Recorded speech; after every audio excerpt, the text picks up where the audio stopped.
ಎಲ್ಲರಿಗೂ ನಮಸ್ಕಾರ. ಕರ್ನಾಟಕ ಶಿಕ್ಷಕರ ಅರ್ಹತಾ ಪರೀಕ್ಷೆ 2024ರ ಸಲುವಾಗಿ ವಿಶೇಷವಾಗಿರ್ತಕ್ಕಂತಹ ತರಗತಿಗಳು ನೋಡ್ರಿ. ನಾವು ಪರಿಸರ ಅಧ್ಯಯನಕ್ಕೆ ಸಂಬಂಧಪಟ್ಟಂತೆ ಪೇಪರ್ 1ನಲ್ಲಿ ಕೇಳಿರ್ತಕ್ಕಂಥ ಪ್ರಶ್ನೆಗಳನ್ನು ದಿನನಿತ್ಯ ಅಧ್ಯಯನ ಮಾಡ್ಕೊತ ಬಂದಿವಿ. ಇವತ್ತು 2017ರ ಒಂದು ಪ್ರಶ್ನೆ ಪತ್ರಿಕೆಯನ್ನು ಅಧ್ಯಯನ ಮಾಡ್ಕೊತ ಬರೋಣ. ನೋಡ್ರಿ, ಯಾವ್ಯಾವ ರೀತಿ ಪ್ರಶ್ನೆಗಳನ್ನು ಕೇಳೋಣ, ಆ ಪ್ರಶ್ನೆಗೆ ಸಂಬಂಧಪಟ್ಟಂತೆ ನಾವು ಯಾವ ರೀತಿ ಆಲೋಚನೆಗಳನ್ನು ಮಾಡಿ ಉತ್ತರವನ್ನು ಹಾಕಬೇಕು. ಈಗ ಒಂದು ಪ್ರಶ್ನೆ ಆದಂತಂದ್ರೆ ಆ ಒಂದು ಪ್ರಶ್ನೆಗೆ ಸಂಬಂಧಪಟ್ಟಂತೆ ಸುತ್ತಮುತ್ತಲಿನ ಮಾಹಿತಿ ನಮಗೆ ಬಹಳ ಮುಖ್ಯ. ಅಲ್ಲಿರ್ತಕ್ಕಂಥ ಸರೌಂಡಿಂಗ್ ನಾವು ಮಾಹಿತಿಯನ್ನು ಪಡೆದುಕೊಂಡ್ರೆ ಅವ ಕ್ವಶನ್ ಹೆಂಗೆ ಬೇಕಾದಂಗೆ ಕೇಳಿ ಉತ್ತರವನ್ನು ಹಾಕ್ತೀವಿ ಅಂತಕ್ಕಂಥದ್ದು. ಯಾಕಂತಂದ್ರೆ ಕಾಂಪಿಟೇಟಿವ್ ಎಕ್ಸಾಮ್ಗೆ ಬೇಕಾಗಿರ್ತಕ್ಕಂಥದ್ದು ಮೊದಲ ಹಾರ್ಡ್ ವರ್ಕ್ ಜೊತೆ ಸ್ಮಾರ್ಟ್ ವರ್ಕ್ ಬಹಳ ಮುಖ್ಯ ಆಗ್ತೈತಿ. ನೀವು ಯಾವ ರೀತಿ ನಿಮ್ಮ ಒಂದು ಯೋಚನೆಗಳನ್ನು, ಆ ಪ್ರಶ್ನೆ ಯಾಕೆ ಆ ಪ್ರಶ್ನೆಗೆ ಸಂಬಂಧಪಟ್ಟಂತೆ ಮಾಹಿತಿಯನ್ನು ಕಲೆ ಹಾಕೋತ ಹೋದಂಗೆ ನೀವು ಆರಾಮಾಗಿ ಎಕ್ಸಾಮನ್ನು ಕ್ಲಿಯರ್ ಮಾಡಬಹುದು. ತುಂಬ ಸರಳವಾಗಿರ್ತಕ್ಕಂಥ ಪ್ರಶ್ನೆ ಕೇಳ್ಕೊತ ಬರ್ತಾನೆ. ಈ ಪರಿಸರ ಅಧ್ಯಯನಕ್ಕೆ ಸಂಬಂಧಪಟ್ಟಂಥ ಪ್ರಶ್ನೆಗಳು ಕೇವಲ ಇದಕ್ಕೆ ಮಾತ್ರ ಸೀಮಿತ ಅಲ್ಲ. ಪೇಪರ್ 2 ಯಾರು ವಿಜ್ಞಾನ ಬರೆಯಕತ್ತಿರಲ್ಲ ಅವರಿಗೂ ಯೂಸ್ ಆಗ್ತವೆ. ಯಾಕಂದ್ರೆ ಪೇಪರ್ 1ನಲ್ಲಿನೂ ವಿಜ್ಞಾನ ಅಂದರೆ ಪರಿಸರ ಅಧ್ಯಯನ ಅಂತಂದ್ರೆ ವಿಜ್ಞಾನ ಕ್ವಶನ್ಗಳು ಜಾಸ್ತಿ ಮಿಕ್ಸ್ ಇರ್ತಾವೆ. ಆಮೇಲೆ ಪರಿಸರ ಅಧ್ಯಯನ ಅಂತಂದ್ರೆ ಎನ್ವೈರನ್ಮೆಂಟ್ಗೆ ಸಂಬಂಧಪಟ್ಟಂತೆ ಕೆಲವೊಂದಿಷ್ಟು ಪ್ರಶ್ನೆಗಳನ್ನು ಕೇಳ್ಕೊತ ಬರ್ತಾನೆ. ಆಮೇಲೆ ಸಮುದಾಯಕ್ಕೆ ಸಂಬಂಧಪಟ್ಟಂಥ, ಆಮೇಲೆ ಕುಟುಂಬಕ್ಕೆ ಸಂಬಂಧಪಟ್ಟಂಥ ಕೆಲವೊಂದಿಷ್ಟು ಪ್ರಶ್ನೆಗಳನ್ನು ಕೇಳ್ಕೊತ ಬರ್ತಾನೆ. ಯಾಕಂದ್ರೆ ನಾವು ಬೋಧನೆ ಮಾಡಬೇಕನ್ನೋದು ಯಾರಿಗೆ? ಮಕ್ಕಳಿಗೆ. ಆ ಒಂದು ಮಕ್ಕಳ ಮನೋಧೋರಣೆಗೆ ಅನುಗುಣವಾಗಿ ನಮ್ಮ ಪಠ್ಯಪುಸ್ತಕದಲ್ಲಿ ಯಾವ ಯಾವ ಪಾಠಗಳದಾವ ಆ ಒಂದು ಪಾಠಗಳಿಗೆ ಅನುಗುಣವಾಗಿ ಏನು ಮಾಡ್ತಾನೆ ಪ್ರಶ್ನೆಗಳು ಫ್ರೇಮ್ ಆಗ್ತವೆ. ತದನಂತರ ಕೆಲವೊಂದಿಷ್ಟು ಪ್ರಶ್ನೆಗಳನ್ನ ಸಿಲೆಬಸ್ ಬಿಟ್ಟು ಕೇಳ್ತಾನೆ. ಯಾಕಂದ್ರೆ ನಾವು ಒಬ್ಬ ಶಿಕ್ಷಕರಾಗಿ ನಾವು ಪಠ್ಯಪುಸ್ತಕಕ್ಕಿಂತ ಹೆಚ್ಚು ನಮ್ಮಲ್ಲಿ ಒಂದು ಜ್ಞಾನ ಇರಬೇಕಂತೇಳಿ ಎಕ್ಸಾಮಿನರ್ ಏನು ಮಾಡ್ತಾನೆ ಚೆಕ್ ಮಾಡ್ಕೊತ ಬರ್ತಾನೆ. ಆ ಒಂದು ಉದ್ದೇಶಕ್ಕೆ ಏನು ಮಾಡ್ತಾನೆ ಕೆಲವೊಂದಿಷ್ಟು ಪ್ರಶ್ನೆಗಳನ್ನು ಔಟ್ ಆಫ್ ಸಿಲೆಬಸ್ ಕೇಳ್ಕೊತ ಬರ್ತಾನೆ. ಭಾಳ ಕೇಳಂಗಿಲ್ಲ, 1, 2 ಅಥವಾ 3 ಪ್ರಶ್ನೆಗಳು ಬರೀತಾವೆ. ಬಟ್ ಆಲ್ಮೋಸ್ಟ್ ನಮ್ಮ 6ರಿಂದ 10ನೇ ತರಗತಿ ಪಠ್ಯಪುಸ್ತಕಗಳು, ಆಮೇಲೆ 3, 4, 5ನೇ ತರಗತಿಯ ಪರಿಸರ ಅಧ್ಯಯನದಲ್ಲಿರ್ತಕ್ಕಂಥ ಪಠ್ಯಪುಸ್ತಕಗಳು ಅವು ಒಂದಿಷ್ಟು, ಆಮೇಲೆ ಈ ಪೇಪರ್ 2ಗೆ ಸಂಬಂಧಪಟ್ಟಂತೆಯೂ 6ರಿಂದ ಹಿಡ್ಕೊಂಡು 10ನೇ ತರಗತಿವರೆಗೆ ಇರ್ತಕ್ಕಂಥ ಪಠ್ಯಪುಸ್ತಕಗಳನ್ನು ನಾವು ಓದ್ಕೊಂಡ್ರೆ ವಿಜ್ಞಾನಕ್ಕೆ ಸಂಬಂಧಪಟ್ಟಂತೆ ಅಷ್ಟು ನಮಗೆ ಮಾಹಿತಿ ಇತ್ತಂದ್ರೆ ಆರಾಮಾಗಿ ಕ್ವಶನ್ ಹೆಂಗೆ ಬೇಕಾದಂಗೆ ಕೇಳಿ ಉತ್ತರವನ್ನು ಮಾಡಬಹುದು. ಓಕೆ, ನೇರವಾಗಿ ಜಾಸ್ತಿ ಮಾತಾಡದೆ ಪ್ರಶ್ನೆಗೆ ಹೋಗೋಣ. ಇವತ್ತಿನ ಫಸ್ಟ್ ಪ್ರಶ್ನೆ ಏನೈತಿ, ಈ ಕೆಳಗಿನ ಯಾವ ಲಕ್ಷಣಗಳು ಸಾಸಿವೆದಲ್ಲಿ ಕಂಡು ಬರ್ತಾವ? ಸಾಸಿವೆ ಸಸ್ಯಕ್ಕೆ ಸಂಬಂಧಪಟ್ಟಂತೆ ಪ್ರಶ್ನೆ ಕೇಳೋಣ. ತಾಯಿ ಬೇರು, ಜಾಲಬಂಧ ವಿನ್ಯಾಸ ಅಂದ್ರೆ ಆ ಎಲೆಗೆ ಎಂಥ ಒಂದು ವಿನ್ಯಾಸ ಐತಿ, ಜಾಲಬಂಧ ವಿನ್ಯಾಸ ಐತಿ. ತಾಯಿ ಬೇರು ಆದದಕ್ಕೆ ಪಂಚದಳ ಪುಷ್ಪ. ಹೌದಾ, ತಾಯಿ ಬೇರು, ತಂತು ಬೇರು ಅಂತೇಳಿ ನಾವು ಮಾಡ್ಕೋತ ಬರ್ತೀವಿ, ಮಕ್ಕಳಿಗೆ ನಾವು ಹೇಳ್ಕೊತ ಬರ್ತೀವಲ್ಲ. ತುಂಬ ಸಿಂಪಲ್ ಆಗಿರ್ತಕ್ಕಂಥ ಕ್ವಶನ್ ಐತಿ. ಸಾಸಿವೆ ಸಸ್ಯಕ್ಕೆ ಸಂಬಂಧಪಟ್ಟಂತೆ ಪ್ರಶ್ನೆಯನ್ನು ಕೇಳೋಣ. ಓಕೆ, ಇಲ್ಲಿ ನೋಡ್ರಿ, ಸಾಸಿವೆ ಅಂತಕ್ಕಂಥದ್ದು ಬ್ರಾಸಿಕಾ ಮತ್ತು ಸಿನ್ಯಾಪಿಸ್ ಅಂತಕ್ಕಂಥ ಪಂಗಡಗಳಿರ್ತಕ್ಕಂಥ ಒಂದು ಸಸ್ಯ. ಇದು ಜಾಸ್ತಿ ಎಲ್ಲಿ ಕಂಡು ಬರ್ತದ? ನೀರಿನಲ್ಲಿ. ನೀರಿನಲ್ಲೆಲ್ಲ, ಸಸ್ಯ ಒಂದು ಜಾತಿ. ಬ್ರಾಸಿಕಾ ಕಂಪೆಸ್ಟ್ರಿಸ್ ಎಂಬ ಪ್ರಭೇದದ ಈ ಸಸ್ಯ ಕ್ರೂಸಿಫೆರೆ ಅಥವಾ ಬ್ರಾಸಿಕೇಸಿ ಕುಟುಂಬಕ್ಕೆ ಸೇರುತ್ತದೆ. ಆಂಗ್ಲ ಭಾಷೆಯಲ್ಲಿ ಇದಕ್ಕೆ ಇಂಡಿಯನ್ ರೇಪ್ ಎಂತಕ್ಕಂಥ, ಹಿಂದಿಯಲ್ಲಿ ಟೋರಿಯಾ ಎನ್ನುತ್ತಾರೆ. ಇದರ ಸಣ್ಣದಾಗಿರ್ತಕ್ಕಂಥ ಬೀಜಗಳನ್ನು ಒಂದು ಸಾಂಬಾರ ಪದಾರ್ಥವಾಗಿ ಬಳಸಲಾಗ್ತೈತಿ ಮತ್ತು ಅವುಗಳನ್ನು ಅರೆದು ನೀರು, ವಿನೆಗರ್ ಅಥವಾ ಇತರ ದ್ರವಗಳೊಂದಿಗೆ ಸೇರಿಸಿ ಮಸ್ಟರ್ಡ್ ಎಂಬ ವ್ಯಂಜನವನ್ನು ತಯಾರಿಸಿ. ನೋಡ್ರಿ, ಮಸ್ಟರ್ಡ್ ನಾವು ಹೇಳ್ತೀವಲ್ಲ, ಜಾಸ್ತಿ ಸಾಸಿವೆಯನ್ನು ಬಳಸ್ತಾರೆ. ಇನ್ನು ಸಾಸಿವೆ ಎಣ್ಣೆ ಅಂತಂದ್ರು ಬಹಳ ಪ್ರಮುಖವಾಗಿ ಮತ್ತು ಪ್ರಸಿದ್ಧಿಯನ್ನು ಪಡೆದಿರ್ತೈತಿ. ಇಲ್ಲಿ ಯಾವ್ದು ನೋಡ್ರಿ ಸಸ್ಯ ಚಿತ್ರ ಹೆಂಗೈತಿ? ಒಂದು ತಾಯಿ ಬೇರು, ಆಮೇಲೆ ಏನೋ ಒಂದು ಜಾಲಬಂದಿ ವಿನ್ಯಾಸ ಇರ್ತೈತಿ. ಈ ರೀತಿ ನಾವು ಏನು ಮಾಡಬೇಕು, ಒಂದು ಪ್ರಶ್ನೆಗೆ ಏನಂತಂದ್ರೆ ಅದಕ್ಕೆ ಸಂಬಂಧಪಟ್ಟಂಥ ಮಾಹಿತಿ ಅದರ ಜೊತೆಗೆ ನಾವು ಕಲೆಕ್ಟ್ ಮಾಡ್ಕೋತ ಹೋಗ್ಬೇಕು. ನೀವು ಇದೇ ಎಕ್ಸಾಮ್ ಅಂತಲ್ಲ, ಬೇಕಾದಂಥ ಕಾಂಪಿಟೇಟಿವ್ ಎಕ್ಸಾಮನ್ನು ಓದ್ರಿ. ಆ ಒಂದು ಪ್ರಶ್ನೆ ಪತ್ರಿಕೆ ಐತಲ್ಲ, ಪ್ರಶ್ನೆ ಪತ್ರಿಕೆ ಮುಖಾಂತರ ಸಿಲೆಬಸ್ ಅಂತೂ ಓದಬೇಕು. ಸಿಲೆಬಸ್ 100% ನಾವು ಓದಲೇಬೇಕು.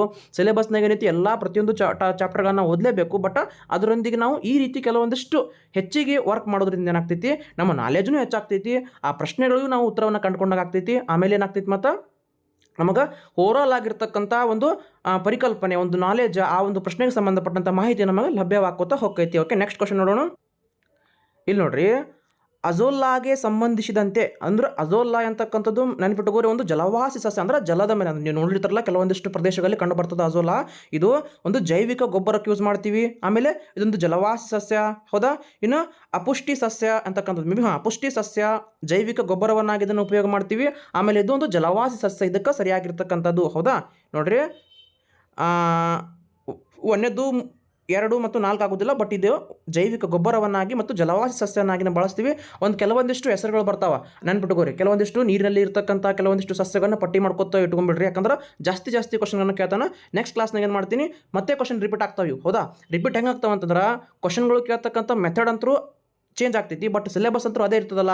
ಮತ್ತೇನು ಮಾಡ್ಬೋದು, ಈ ಕೆಳಗಿನವುಗಳಲ್ಲಿ ಅಜೋಲಾಗೆ ಸಂಬಂಧಿಸಿದಂಥ ಹೇಳಿಕೆ ಯಾವುದಂತ ಕೇಳ್ಬೋದು. ಬೇಕಾದಂಥ ಕ್ವಶನ್ ಪೇಪರ್ ಟ್ವಿಸ್ಟ್ ಮಾಡಲಿ, ನಮಗೆ ಮೇನ್ ಇರಬೇಕು ಆ ಒಂದು ಥೀಮ್ ಕ್ಲಿಯರ್ ಇರಬೇಕು. ಆ ಥೀಮ್ ಕ್ಲಿಯರ್ ಇತ್ತಂತಂದ್ರೆ ಆರಾಮಾಗಿ ನಾವು ಉತ್ತರವನ್ನು ಹಾಕಬಹುದು. ನೆಕ್ಸ್ಟ್ ಕ್ವಶನ್, ನೇರವಾಗಿ ಮುಂದಿನ ಪ್ರಶ್ನೆ ಹೋಗೋಣ. ನೋಡ್ರಿ ಹೇಳಿನಲ್ಲ ನಾನು, ಸಸ್ಯ ಪ್ಲವಕಗಳು ಇವನು ಏನಾಗ್ತವ ಸಾಗರದಲ್ಲಿ ಬೆಳಿತಾವ. ಇದನ್ನೇನಂತ ಕರಿತೀವಿ, ಯಾವ ಜೀವಿಗಳು ಸಾಗರದ ಉತ್ಪಾದಕಗಳಾಗವೆ, ಎಂಥ ಜೀವಿಗಳಂತಂದ್ರೆ ಸಸ್ಯ ಪ್ಲವಕಗಳು. ಹೌದಾ. ಇದನ್ನೇನಂತೀವಿ, ಫೈಟೋ ಪ್ಲಾಂಕ್ಟನ್ಸ್ ಅಂತ ಕರಿತೀವಿ. ಭಾಳ ಇಂಪಾರ್ಟೆಂಟ್ ಆಗಿರ್ತಕ್ಕಂಥ ಕ್ವಶನ್. ಕೆಳಗಿನ ಯಾವ ಜೀವಿಗಳು ಸಾಗರದಲ್ಲಿ ಉತ್ಪಾದಕಗಳಾಗಿವೆ ಅಂತಂದ್ರೆ ಸಸ್ಯ ಪ್ಲವಕಗಳು ಇದಕ್ಕೆ ಸರಿಯಾಗಿರ್ತಕ್ಕಂಥ ಉತ್ತರ. ನೆಕ್ಸ್ಟ್ ನೋಡ್ರಿ, ಆವೀಕರಣ ಪ್ರಕ್ರಿಯೆ ಇದಲ್ಲ. ಓಕೆ, ನೆಕ್ಸ್ಟ್ ಕ್ವಶನ್ ಏನೈತಿ, ಈ ಕೆಳಗಿನ ಯಾವ ಪ್ರಕ್ರಿಯೆಯು ಸಸ್ಯಗಳಲ್ಲಿ ನಡೀತದ? ಬಾಷ್ಪೀಕರಣ ಕ್ರಿಯೆ. ಭಾಳ ಸಿಂಪಲ್. ನಾವು ಮಕ್ಕಳಿಗೆ ಹೇಳೇ ಹೇಳ್ತೀವಿ, ಕೆಲವೊಂದಿಷ್ಟು ಟಾಪಿಕ್ಗಳ ಮೇಲೆ ಕ್ವಶನ್ ಕೇಳೇ ಕೇಳ್ತಾನೆ ನೋಡ್ರಿ. ಒಂದು ಸಸ್ಯಗಳ ಮೇಲೆ ಕ್ವಶನ್ ಕೇಳ್ತಾನೆ, ಒಂದು ಪ್ರಾಣಿಗಳ ಮೇಲೆ ಕ್ವಶನ್ ಕೇಳ್ತಾನೆ, ಒಂದು ಪ್ರಭೇದಗಳ ಮೇಲೆ ಕ್ವಶನ್ ಕೇಳ್ತಾನೆ, ಒಂದು ಸಮುದಾಯದ ಮೇಲೆ ಕ್ವಶನ್ ಕೇಳ್ತಾನೆ, ಆಮೇಲೆ ಆವಾಸಕ್ಕೆ ಸಂಬಂಧಪಟ್ಟಂತೆ ಒಂದು ಕ್ವಶನ್ ತಕ್ಕೋತ್ ಬರ್ತಾನೆ, ಆಮೇಲೆ ಹಸಿರುಮನೆ ಪರಿಣಾಮ, ಓಝೋನ್ ಅನಿಲ, ಆಮೇಲೆ ನಮ್ಮ ಒಂದು ಅಟ್ಮಾಸ್ಫಿಯರ್ ಅಂದ್ರೆ ಭೂ ಮಂಡಲಕ್ಕೆ ಸಂಬಂಧಪಟ್ಟಂತೆ ವಾಯುಮಂಡಲದಲ್ಲಿರ್ತಕ್ಕಂಥ ಪದರಗಳು, troposphere, stratosphere, mesosphere, thermosphere, ionosphere, ಈ ಒಂದು ಕ್ರೈಟೇರಿಯಾ ಮೇಲೆ ಎಲ್ಲಿ ಯಾವ ಪದರ್ನಾಗ ಓಝೋನ್ ಕಂಡು ಬರ್ತದೆ ಅಂತ ಕೇಳ್ತಾನೆ. ತದನಂತರ ಹಸಿರುಮನೆ ಅನಿಲಗಳ ಮೇಲೆ ಪ್ರಶ್ನೆಯನ್ನು ತಕ್ಕೋತ್ ಬರ್ತಾನೆ. ತುಂಬ ಕ್ವಶನ್ಗಳು ಇವು ನಾವು ಏನು ಹೇಳಕತ್ತೀನಲ್ಲ ಪ್ರತಿಯೊಂದು ಟಾಪಿಕ್ ಮೇಲೂ ಕ್ವಶನ್ ಆಗೈತಿ ಮತ್ತು ಕೇಳ್ತಾನೆ. ಹೌದಾ, ಯಾಕಂದ್ರೆ ಪರಿಸರ ಅಧ್ಯಯನ ಅಂತಂದ್ರೆ ಬರೀ ಅಲ್ಲಿ ಸಬ್ಜೆಕ್ಟ್ಗಳಿರ್ತಕ್ಕಂಥ ಪ್ರಶ್ನೆಗಳನ್ನು ಕೇಳ್ತಾನಂತಲ್ಲ, ನಮಗೆ ನಿತ್ಯ ಜೀವನದಲ್ಲಿ ಏನು ಉಪಯೋಗ ಆಗ್ತೈತಿ ಅಥವಾ ನಿತ್ಯ ಜೀವನದಲ್ಲಿ ಪರಿಸರಕ್ಕೆ ಸಂಬಂಧಪಟ್ಟಂತೆ ಯಾವ ರೀತಿ ಬದಲಾವಣೆಗಳಾಗ್ತಾವ, ಈ ಒಂದು ವಿಷಯವನ್ನು ಇಟ್ಟುಕೊಂಡು ಏನು ಮಾಡ್ತಾನೆ, ಪ್ರಶ್ನೆಗಳನ್ನ ಕೇಳ್ಕೊತ ಬರ್ತಾನೆ. ನೆನ್ಪಿಟ್ಕೋರಿ, ಪ್ರಶ್ನೆಗಳು ಯಾವತ್ತೂ ನಮ್ಮ ನಿತ್ಯ ಜೀವನಕ್ಕೆ ಅಪ್ಲೈಡ್ ಆಗೇ ಇರ್ತಾವ. ಸಿಲೆಬಸ್ ಓದಿರ್ತೀವಿ, ಬಟ್ ಆ ಸಿಲೆಬಸ್ಸನ್ನು ನಾವು ಹೆಂಗೆ ಅಪ್ಲೈಡ್ ಮಾಡ್ಕೋಬೇಕು ಅನ್ನೋದು ನಮಗೆ ಬಹಳ ಮುಖ್ಯ. ಹೌದಾ, ಈಗೇನಿತ್ತು ಕ್ವಶನ್, ಸಸ್ಯಗಳಲ್ಲಿ ಇದು ಅಂದ್ರೆ ಕೆಳಗಿನ ಯಾವ ಪ್ರಕ್ರಿಯೆ ಸಸ್ಯಗಳಿಗೆ ಕಂಡು ಬರ್ತೈತಿ? ನೋಡ್ರಿ, ಆವಿಕರಣ ಪ್ರಕ್ರಿಯೆನೋ ಅಥವಾ ಉತ್ಪನ್ನನ ಪ್ರಕ್ರಿಯೆನೋ, ಸಾಂದ್ರೀಕರಣ ಅಲ್ಲ, ಬಾಷ್ಪೀಕರಣ. ತನಗೆ ಹೆಚ್ಚಾಗಿರ್ತಕ್ಕಂತಹ ನೀರನ್ನು ಸಸ್ಯಗಳು ಏನು ಮಾಡ್ತಾವ, ಬಾಷ್ಪೀಕರಣದ ಮೂಲಕ ವಾತಾವರಣಕ್ಕೆ ಬಿಡ್ತಾವ. ಭಾಳ ಚೆಂದಾಗಿರ್ತಕ್ಕಂಥ ಮಕ್ಕಳಿಗೆ ನಾವು ಎಷ್ಟೋ ಪ್ರಾಕ್ಟಿಕಲಾಗಿ ಹೇಳ್ಬೋದು. ಹೌದಾ, ನೀವು ಸಸ್ಯಗಳ ಎಲ್ಲಿ ತೋರಿಸಿ ಹೇಳ್ಬೋದು, ಅಥವಾ ಒಂದು ಕ್ಯಾರಿ ಬ್ಯಾಗನ್ನು ಅದಕ್ಕೆ ಹಾಕಿ ಬಿಸಿಲಾಗಿಟ್ಟು ಆ ಕ್ಯಾರಿ ಬ್ಯಾಗ್ ಎಲ್ಲಿಗೆ ಹಾಕಿ ಸ್ವಲ್ಪ ಸಮಯದ ನಂತರ ಆ ಕ್ಯಾರಿ ಬ್ಯಾಗ್ ಸಣ್ಣ ನೀರಿನ ಹನಿಗಳು ಬರ್ತಾವಲ್ಲ, ಈ ರೀತಿ ಮಕ್ಕಳಿಗೆ ನಾವು ಪ್ರಯೋಗಗಳನ್ನು ತೋರಿಸೋದ್ರ ಮೂಲಕ ನಾವೇನು ಮಾಡ್ಬೋದು, ಈ ಬಾಷ್ಪೀಕರಣ ಒಂದು ಪ್ರಕ್ರಿಯೆಯನ್ನು ಮಕ್ಕಳಿಗೆ ಹೇಳಬಹುದು. ನೋಡ್ರಿ, ಇಲ್ಲಿ ಬಾಷ್ಪೀಕರಣವೆಂತಂದ್ರೆ ನೀರು ಆವಿಯಾಗುವ ಇನ್ನೊಂದು ಪ್ರಕ್ರಿಯೆ. ಇದು ನೀರಿನ ರೂಪಾಂತರ ಗತಿ ಚಕ್ರವಾಗಿದೆ. ಇದು ಗಿಡಮರಗಳ ಭಾಗಗಳಿಂದ ನೀರು ಬೆವರಿನ ರೂಪದಲ್ಲಿ ಆವಿಯಾಗುವ ಪ್ರಕ್ರಿಯೆಯಾಗಿದೆ. ಅದರಲ್ಲೂ ವಿಶೇಷವಾಗಿ ಎಲೆಗಳಿಂದ, ಕಾಂಡದಿಂದ, ಹೂಗಳಿಂದ ಮತ್ತು ಬೇರುಗಳಿಂದ ಆವಿಯಾಗುವುದಾಗಿದೆ. ಎಲೆಗಳ ಮೇಲ್ಭಾಗವು ರಂಧ್ರಗಳ ರೀತಿಯಲ್ಲಿ ತೊರೆದುಕೊಂಡಿರುತ್ತದೆ. ಇವುಗಳನ್ನು ಒಟ್ಟಿಗೆ ಪತ್ರರಂಧ್ರಗಳಂತೆ ಕರಿತೀವಿ. ಹೆಚ್ಚಿನ ಗಿಡಮರಗಳು ಬಹುಸಂಖ್ಯೆಯ ಪತ್ರರಂಧ್ರಗಳನ್ನು ಎಲೆಗಳ ಕೆಳಭಾಗದಲ್ಲಿ ಹೊಂದಿರುತ್ತವೆ. ಈ ಪತ್ರರಂಧ್ರಗಳು ಮುಚ್ಚಿಕೊಳ್ಳುವ ಹಾಗೂ ತೆರೆದುಕೊಳ್ಳುವ ರಕ್ಷಾಕೋಶಗಳಿಂದ ಆವೃತವಾಗಿರುತ್ತದೆ. ನೋಡಿ, ಎಷ್ಟು ಮಜಾ ಐತಿ ಪ್ರತಿಯೊಂದು. ಹೌದಾ, ಒಂದು ಪ್ರಶ್ನೆಗೆ ಏನಂತಂದ್ರೆ ಅದಕ್ಕೆ ಸಂಬಂಧಪಟ್ಟಂಥ ಮಾಹಿತಿಯನ್ನು ನಾವು ಈ ರೀತಿ ಕಲಿ ಹಾಕೋತ ಹೋಗ್ಬೇಕು. ಎಷ್ಟು ಮಜಾ ಐತಿ ನೋಡ್ರಿ ಕ್ವಶನ್. ಏನಿತ್ತಿದ್ರಾಗ ಆರಾಮಾಗಿ ನಾವು ಏನು ಬೇಕಾದಂಗೆ ಓದ್ರಿ ನೀವು. ಆದ್ರೆ ಹಾರ್ಡ್ ವರ್ಕ್ ಜೊತೆಗೆ ನಮಗೆ ಸ್ಮಾರ್ಟ್ ವರ್ಕ್ ಬಹಳ ಮುಖ್ಯ. ನಿಮ್ಮ ಕೈಯಲ್ಲೇ ಒಂದು ಲೈಬ್ರರಿ ಐತಿ, ನೀವು ಹೆಂಗೆ ಬೇಕಾದಂಗೆ ಯೂಸ್ ಮಾಡ್ಬೋದು. ಆ ಮೊಬೈಲ್ ಫೋನ್ ಅಂತಕ್ಕಂಥದ್ದನ್ನು ಹೆಂಗೆ ಬೇಕಾದಂಗೆ ಯೂಸ್ ಮಾಡ್ಬೋದು. ನೀವು ಅದನ್ನು ಒಳ್ಳೆದಕ್ಕೆ ಯೂಸ್ ಮಾಡ್ತಿರೋ, ಅದನ್ನು ಕೆಟ್ಟದಕ್ಕೆ ಯೂಸ್ ಮಾಡ್ತಿರೋ, ಅದನ್ನು ನಿಮ್ಮ ಕೈಯಲ್ಲಿ ಬಿಟ್ಟಿದ್ದು. ನೀವು ಯಾವ ರೀತಿ ಅದನ್ನು ಮಾರ್ಪಾಡು ಮಾಡ್ಕೋತ ಹೋಗ್ತಿರಲ್ಲ, ಅದು ನಿಮಗೆ ಒಳ್ಳೆದನ್ನೇ ಮಾಡ್ತೈತಿ. ನೀವು ಒಳ್ಳೆದಕ್ಕೆ ಉಪಯೋಗ ಮಾಡ್ಕೊಂಡ್ರೆ ಅದು ಒಳ್ಳೆದೇ ಮಾಡ್ತೈತಿ, ಕೆಟ್ಟದಕ್ಕೆ ಉಪಯೋಗ ಮಾಡ್ಕೊಂಡ್ರೆ ಅದು ನಿಮಗೆ ಕೆಟ್ಟದನ್ನೇ ಕೊಡ್ತೈತಿ. ಓಕೆ, ನೋಡೋಣ, ಪ್ರಶ್ನೆಗೆ ವಾಪಸ್ ಹೋಗೋಣ. ಓಕೆ, ಈ ಕೆಳಗಿನ ಯಾವ ಪ್ರಕ್ರಿಯೆ ಅಂತಂದ್ರೆ ಬಾಷ್ಪೀಕರಣ ನೋಡಿದ್ವಲ್ಲ. ಓಕೆ, ನೆಕ್ಸ್ಟ್ ಕ್ವಶನ್, ಮುಂದಿನ ಪ್ರಶ್ನೆ. Column A, column U, picks U. ಯಾಕಂದ್ರೆ ನೋಡ್ರಿ, 2017 ಕ್ವಶನ್ ಪೇಪರ್ ಬಿಡ್ಸಾಕತ್ತೀನಿ. 2015 ಸೇಮ್ ಕ್ವಶನ್ ಕೇಳೋಣ, ಅದು ಡಿಫ್ರೆಂಟ್ ವೇದ ಕೇಳೋಣ, ಇವೇ ಕೇಳೋಣ. ನೋಡ್ರಿ, ಎಷ್ಟೋ ಸಲ ಎಕ್ಸಾಮ್ಗಳಲ್ಲಿ ಕ್ವಶನ್ ಪೇಪರ್ಗಳು ರಿಪೀಟ್ ಆಗೇ ಆಗ್ತವೆ. ಈಗ ನಾವು SDA ಓದಾಕತ್ತೀವಿ ಅಂತಂದ್ರೆ PC ಕ್ವಶನ್ ಪೇಪರ್ ಬಿಡಿಸ್ಬೇಕು, PSI ಕ್ವಶನ್ ಪೇಪರ್ ಬಿಡಿಸ್ಬೇಕು, PDO ಕ್ವಶನ್ ಪೇಪರ್ ಬಿಡಿಸ್ಬೇಕು, KSET ಕ್ವಶನ್ ಪೇಪರ್ ಬಿಡಿಸ್ಬೇಕು. ಎಲ್ಲಿ ನಮಗೆ ಕೈಗೆಟಕ್ತದಲ್ಲ ಆ ಎಲ್ಲ ಪ್ರಶ್ನೆ ಪತ್ರಿಕೆಗಳನ್ನು ಬಿಡಿಸ್ಕೊಂಡು ಇಟ್ಕೋಬೇಕು. ಯಾಕಂದ್ರೆ ಎಷ್ಟೋ ಪ್ರಶ್ನೆಗಳು ಅದ್ರಾಗಿನೇ ಬರ್ತಾವ. ಕೆಲವೊಂದಿಷ್ಟು ಪ್ರಶ್ನೆಗಳು GKಗೆ ಸಂಬಂಧಪಟ್ಟಂಥ ಪ್ರಶ್ನೆಗಳಂತೂ ಜಾಸ್ತಿ ರಿಪೀಟ್ ಹಾಕೋತಾನೆ ಬರ್ತಾವೆ. ಯಾಕಂದ್ರೆ ನಮಗೆ ಗೊತ್ತಿರಂಗಿಲ್ಲ. ನಾವೀಗ SDA ಓದಾಕತ್ತೀವಿ ಅಂದ್ರೆ ಬರೀ SDA ಕ್ವಶನ್ ಪೇಪರ್ ಹಿಡ್ಕೊಂಡು ಕುಂತು ಬಿಡೋದು, ಹಂಗಲ್ಲ. ಅದು ಸರಿಯಾಗಿರ್ತಕ್ಕಂಥ ಮಾರ್ಗ ಅಲ್ಲ. SDA ಕ್ವಶನ್ ಪೇಪರ್ ಬಿಡಿಸಾಕತ್ತೀವಿ ಅಂದ್ರೆ ಅದ್ರ ಜೊತೆಗೆ ಎಲ್ಲ ಸರೌಂಡಿಂಗ್ ನಮ್ಮ ಕರ್ನಾಟಕ ರಾಜ್ಯವನ್ನು ಬಿಟ್ಟು ಬೇರೆ ರಾಜ್ಯದ ಕ್ವಶನ್ ಪೇಪರ್ ಇದ್ರೂ ನಾವು ಸ್ಟಡಿ ಮಾಡ್ಕೋಬೇಕಂದ್ರೆ ಓದೋನಿಗೇನ್ರಿ, ಓದೋದು ಬಿಟ್ಟು ನಮಗೇನು. ಈಗ ಕೆಲವೊಬ್ಬರಿಗೆ ಎಷ್ಟೋ ಕಷ್ಟಗಳಿರ್ತಾವೆ, ಎಷ್ಟೋ ತ್ರಾಸಗಳಿರ್ತಾವೆ. ಅದನ್ನು ಬಿಟ್ಟು ಎಲ್ಲವನ್ನ ತ್ಯಾಗ ಮಾಡಿ ಎಲ್ಲೋ ಒಂದು ಮೂಲೆ ಕೊಟ್ಟು ಓದ್ತಿರ್ತೀವಿ. ನಮ್ಮ ಫ್ಯಾಮಿಲಿ ಸಲುವಾಗಿ, ನಮ್ಮ ಕುಟುಂಬದ ಸಲುವಾಗಿ ಏನೇನೋ ಕಷ್ಟಗಳನ್ನು ಪಡ್ತಿರ್ತೀವಿ, ಏನೇನೋ ಸ್ಯಾಕ್ರಿಫೈಸ್ಗಳನ್ನು ಮಾಡಿ. ಯಾರು ಆ ಸ್ಯಾಕ್ರಿಫೈಸ್ ಮಾಡಿರಲ್ಲ ಅವ ಮಾತ್ರ ಈ ಮಾತನ್ನು ಹೇಳಕ್ಕೆ ಸಾಧ್ಯ. ಒಂದು ನೆನ್ಪಿಟ್ಕೋರಿ, ನಮ್ಮ ಜೀವನದಲ್ಲಿ ನೀವೇನೇ ಮಾಡಿರಿ ಪ್ರಾಮಾಣಿಕತೆಯಿಂದ, ಶ್ರದ್ಧೆಯಿಂದ, ತಾಳ್ಮೆಯಿಂದ ನೀವು ಅದನ್ನು ಮಾಡಿದ್ದೆ ಆದ್ರೆ ಅದನ್ನು ನಿಮಗದು ಒಂದಲ್ಲ ಒಂದು ದಿನ ನಿಮಗೆ ಅದನ್ನು ಪ್ರತಿಫಲ ಕೊಟ್ಟೇ ಕೊಡ್ತೈತಿ. ಯಾಕಂದ್ರೆ ಸರಸ್ವತಿ ಅಂದ್ರೆ ಹಂಗೆ ನಾವು ಎಷ್ಟು ಅದಕ್ಕೆ ತಾಳ್ಮೆಯಿಂದ, ಶ್ರದ್ಧೆಯಿಂದ ನಮಸ್ಕಾರ ಮಾಡಿ, ಹೌದಾ, ಒಂದು ಭಕ್ತಿ ಭಾವದಿಂದ ಸಬ್ಜೆಕ್ಟ್ಗಳನ್ನು ಓದ್ಕೋತ ಹೋಗ್ತೀವಿ, ಅದು ಎಂದೂ ನಿಮ್ಮ ಕೈಯನ್ನು ಬಿಡಂಗಿಲ್ಲ. ನ ಹಿ ಜ್ಞಾನೇನ ಸದೃಶಂ ಪವಿತ್ರಮಿಹ ವಿದ್ಯತೆ ತತ್ಸ್ವಯಂ ಯೋಗ ಸಂಸಿದ್ಧ ಕಾಲೇನಾತ್ಮನಿ ವಿಂದತಿ. ಜ್ಞಾನಕ್ಕಿಂತ ಶ್ರೇಷ್ಠವಾಗಿರ್ತಕ್ಕಂಥ ವಸ್ತು ಜಗತ್ತಿನಲ್ಲಿ ಇನ್ನೊಂದಿರಲಿಕ್ಕೆ ಸಾಧ್ಯವಿಲ್ಲ. ಅದನ್ನು ನಾವು ಪಡ್ಕೋಬೇಕಂತಂದ್ರೆ ನಿತ್ಯವಾಗಿ ಪ್ರಯತ್ನ ಮಾಡ್ಕೋತ ಹೋದಂಗೆ ಅದು ನಮ್ಮ ಆತ್ಮದಲ್ಲಿ ಬರ್ತಾ ಹೋಗ್ತೈತಿ ಅಂತಕ್ಕಂಥ ಮಾತನ್ನು ಶ್ರೀಕೃಷ್ಣ ಭಗವದ್ಗೀತೆಯಲ್ಲಿ ಹೇಳೋಣ ನೋಡ್ರಿ. ಎಷ್ಟು ಮಜಾ, ಪ್ರತಿಯೊಂದು ಅಂಶದಲ್ಲಿ ಪ್ರತಿಯೊಂದು ನಾವು ದಿನನಿತ್ಯ ಏನು ಮುಂಜಾನೆ ಎದ್ರಿಂದ ಸಂಜಿತನ ಮಕ್ಕಳತನೂ ನಮ್ಮ ಕಣ್ಣಲ್ಲಿ ಎಷ್ಟೋ ಒಂದು ನಾಲೆಜ್ ಬರ್ತಾ ಹೋಗ್ತೈತಿ. ಅದನ್ನು ನಾವು ಕಲೆ ಹಾಕ್ತಕ್ಕಂಥ ಪ್ರಯತ್ನಕ್ಕೆ ಅಣಿ ಆಗಬೇಕು. ಹೌದಾ? ಓಕೆ, ಭಾಳ ಸಿಂಪಲ್ ಆಗಿರ್ತಕ್ಕಂಥ question, as it is question repeat ಆಗೈತಿ. ನಾನು ಪಟ್ಟಿಯನ್ನು ಹೊಂದಿಸಿಬಿಟ್ಟಿನಿ, ಈಗಾಗಲೇ ಹೊಂದಿಸೀನಿ. ಧ್ರುವ ಪ್ರದೇಶಗಳು ಅಲ್ಲಿ ಯಾವ ಒಂದು ಮನೆಗಳು ಕಂಡು ಬರ್ತಾವೆ, ಇಗ್ಲುಗಳು ಜಾಸ್ತಿ ಕಂಡು ಬರ್ತಾವೆ. ಮರುಭೂಮಿಯಲ್ಲಿ ಬಿಡಾರಗಳು ಅಲ್ಲೆಲ್ಲಿ ಹಾಕ್ತಾರೆ ನೋಡ್ರಿ. ಹೌದಾ? ಆಮೇಲೆ ಪ್ರವಾಹ ಪೀಡಿತ ಪ್ರದೇಶಗಳಲ್ಲಿ ಮರದ ಕಾಲುಗಳ ಮನೆಗಳು, ಅಲ್ಲಿ ಏನು ಮಾಡ್ತಾರೆ, ಪ್ರವಾಹ ಪೀಡಿಸಕ್ಕೆ ಅಂದ್ರೆ ಕೊಚ್ಕೊಂಡು ಹೋಗಬಾರ್ದು ಅಂತೇಳಿ ಆ ಒಂದು ರೀತಿ ಇರ್ತಕ್ಕಂಥ ಮನೆಗಳನ್ನ ಕಟ್ತಾರೆ. ಇನ್ನು ಭೂಕಂಪನ ಪ್ರದೇಶಗಳಲ್ಲಿ ಮರದಿಂದ ಮಾಡಿರ್ತಕ್ಕಂಥ ಮನೆಗಳು, ಮೇ ಬಿ ಜಪಾನಲ್ಲಿ ನೋಡ್ರಿ ಜಾಸ್ತಿ ಮರಗಳಿಂದನೇ ಅಲ್ಲಿ ಏನು ಮಾಡ್ತಾರೆ, ಮನೆಗಳನ್ನ ಕಟ್ತಾರೆ. ಈ ಕ್ವಶನ್ ಯಾಕೆ ಕೇಳನ್ರಿ ಸರ, ಇದ್ರ ಹಿಂದೆ ಇರ್ತಕ್ಕಂಥ ಉದ್ದೇಶ ಏನ್ರಿ? ನಾನು ನಿಮಗೆ ಓದಿ ಹೇಳಿದೆ, ಅದಕ್ಕೆ ಆನ್ಸರ್ನು ಹೊಂದಿಸಿ ಬರೆಯೋರ್ನು ಓದಿ ಹೇಳಿದೆ. ಬಟ್ ಅಲ್ಲಿರ್ತಕ್ಕಂತಹ ಪ್ರಮುಖವಾಗಿರ್ತಕ್ಕಂಥ ಏನು ಉದ್ದೇಶ ಐತೆ ಅದಕ್ಕೆ ನೋಡ್ರಿ. ನಾವು ಮಕ್ಕಳಿಗೆ ಇದರಿಂದ ಯಾವ ಚಾಪ್ಟರ್ನ ಬೋಧನೆ ಮಾಡ್ಬೋದು ಹೇಳ್ರಿ? ಇದರಿಂದ ನಾವು ಎಂತಹ ಚಾಪ್ಟರ್ನ ಬೋಧನೆ ಮಾಡ್ಬೋದು ಅಂತಂದ್ರೆ, ಕೆಲವೊಂದಿಷ್ಟು ಸ್ಥಳಕ್ಕೆ ಸಂಬಂಧಪಟ್ಟಂತೆ, ಪ್ರದೇಶಕ್ಕೆ ಸಂಬಂಧಪಟ್ಟಂತೆ, ವಾತಾವರಣಕ್ಕೆ ಸಂಬಂಧಪಟ್ಟಂತೆ ಆವಾಸಗಳು ಬೇರೆ ಬೇರೆ ಇರ್ತಾವೆ. ನಗರ ಪ್ರದೇಶಗಳಲ್ಲಿ ಮನೆಗಳು ಬೇರೆ ಇರ್ತಾವೆ, ಗ್ರಾಮೀಣ ಪ್ರದೇಶಗಳಲ್ಲಿ ಮನೆಗಳು ಬೇರೆ ಇರ್ತಾವೆ. ಆಮೇಲೆ ಈಗ ಭೂಮಿಯಲ್ಲಿರ್ತಕ್ಕಂಥ ಭೂಮಿ ಒಂದೇ ಸರನಾಗಿಲ್ಲ, ಬೇರೆ ಬೇರೆ ಡಿಫ್ರೆಂಟ್ ಆಗಿರ್ತಕ್ಕಂಥ ವಾತಾವರಣ ಹೊಂದೈತಿ. ಹೌದಾ? ಧ್ರುವ ಪ್ರದೇಶಗಳಲ್ಲಿ ವಾಸ ಮಾಡ್ತಕ್ಕಂಥ ಜನರು ಬೇರೆ ಆಗಿರ್ತಕ್ಕಂಥ ಮನೆಗಳನ್ನು ಕಟ್ಕೊಂಡಿರ್ತಾರೆ. ಯಾಕಂದ್ರೆ ಆ ಒಂದು ವಾತಾವರಣಕ್ಕೆ ತಕ್ಕಂತೆ ಅವರು ಹೊಂದ್ಕೋಬೇಕಾಗ್ತೈತಿ. ಇನ್ನು ನಂತರ ಮರುಭೂಮಿಯಲ್ಲಿ ಇರ್ತಕ್ಕಂಥವ್ರು ಬಿಡಾರಗಳನ್ನ ಅಲ್ಲಿ ಬಿಡಾರಗಳನ್ನ ಕಟ್ಕೋಬೇಕಾಗ್ತೈತಿ. ಇನ್ನು ಪ್ರವಾಹ ಪೀಡಿತ ಪ್ರದೇಶಗಳಲ್ಲಿ ಮರದಿಂದ ಕಾಲುಗಳ ಮನೆಗಳನ್ನ ಕಟ್ಕೋಬೇಕಾಗ್ತೈತಿ. ಇನ್ನು ಭೂಕಂಪ ಅಂತಂದ್ರೆ ಮನೆಗಳಿಂದ, ಯಾಕಂದ್ರೆ ಪದೇ ಭೂಕಂಪ ಆಗ್ತೈತಿ. ಅಲ್ಲೆಲ್ಲಾದ್ರೂ ಸಿಮೆಂಟ್ ಕಲ್ಲ, ಮಿಣಿಜಿಗೆ ಕಲ್ಲ, ಹೌದಾ, ಅದಲ್ಲಿ ನಾವು ಮನೆ ಕಟ್ತೀನಿ ಅಂತಂದ್ರೆ ಆಗೋದಿಲ್ಲ. ಬಿದ್ದು ಹೋತಂದ್ರೆ ಉಳ್ಕಿದವ್ರು ಎಲ್ಲರೂ ಒಮ್ಮೆ ಮ್ಯಾಗೆ ಹೋಗ್ಬಿಡ್ತಾರೆ. ಅವ್ರು ಭೂಮಿ ಮ್ಯಾಗ ಅಂತ ಇರೋಂಗಿಲ್ಲ, ಆ ಮನೆ ಕಡ್ಕೊಂಡ್ಬಿತ್ತಂದ್ರೆ ಮನ್ಯಾಗಿರೋರೆಲ್ಲರೂ ಒಮ್ಮೆ ಸೀದಾ ಮ್ಯಾಗ ಹೋಗ್ಬಿಡ್ತಾರೆ. ಹಂಗಾಗೋದಿಲ್ಲ. ಈಗ ಮರುಭೂಮಿಯಲ್ಲಿ ಇರ್ತಕ್ಕಂಥ ಮನುಷ್ಯಾಗ ಸೀದಾ ಒಯ್ದು ಹಿಮದಾಗಿಟ್ಟರೆ ಬದುಕ್ತಾನೇನೋ? ಬದುಕಂಗಿಲ್ಲ. ಅಂದ್ರೆ ಇಲ್ಲಿ ನಾನು ಹೇಳತಕ್ಕಂಥ ಉದ್ದೇಶ ಏನು, ಆ ಪ್ರಶ್ನೆಗಿರ್ತಕ್ಕಂಥ ಏನು ಉದ್ದೇಶಕ್ಕೆ ಯಾವ ಆವಾಸಗಳು ಅಲ್ಲಿರ್ತಕ್ಕಂಥ ಪ್ರದೇಶಕ್ಕೆ ಸಂಬಂಧಪಟ್ಟಂತೆ ಮನೆಗಳನ್ನ ಯಾವ ರೀತಿ ಕಟ್ಕೋತಾರ, ಅಲ್ಲಿರ್ತಕ್ಕಂಥ ಭಿನ್ನತೆ ಏನು ಅಂತಕ್ಕಂಥ ಗುರುತಿಸ್ತಕ್ಕಂಥ ಪ್ರಯತ್ನವನ್ನು ಇಲ್ಲಿ ಮಾಡ್ಯಾರ ಅಷ್ಟೇ. ಭಾಳ ಸರಳವಾಗಿರ್ತಕ್ಕಂಥ ಪ್ರಶ್ನೆ. 2015 ಕ್ವಶನ್ ಪೇಪರ್ ತೆಗೆದು ನೋಡ್ರಿ, ಸೇಮ್ ಕ್ವಶನ್ ರಿಪೀಟ್ ಆಗೈತಿ. ಭಾರತದಲ್ಲಿ ಪ್ರಮುಖವಾಗಿರ್ತಕ್ಕಂಥ ಸಾರ್ವಜನಿಕ ಸಾರಿಗೆ, ವಿಮಾನ ಸಾರಿಗೆ. ಅಯ್ಯೋ, ಎಲ್ಲರೂ ವಿಮಾನದಾಗ ಹೋಗಕ್ಕಂತಂದ್ರೆ ಮುಗಿದೋಯ್ತು. ಇನ್ನತಕ್ಕ 2024ಕ್ಕೆ ಬಂದಿವಿ.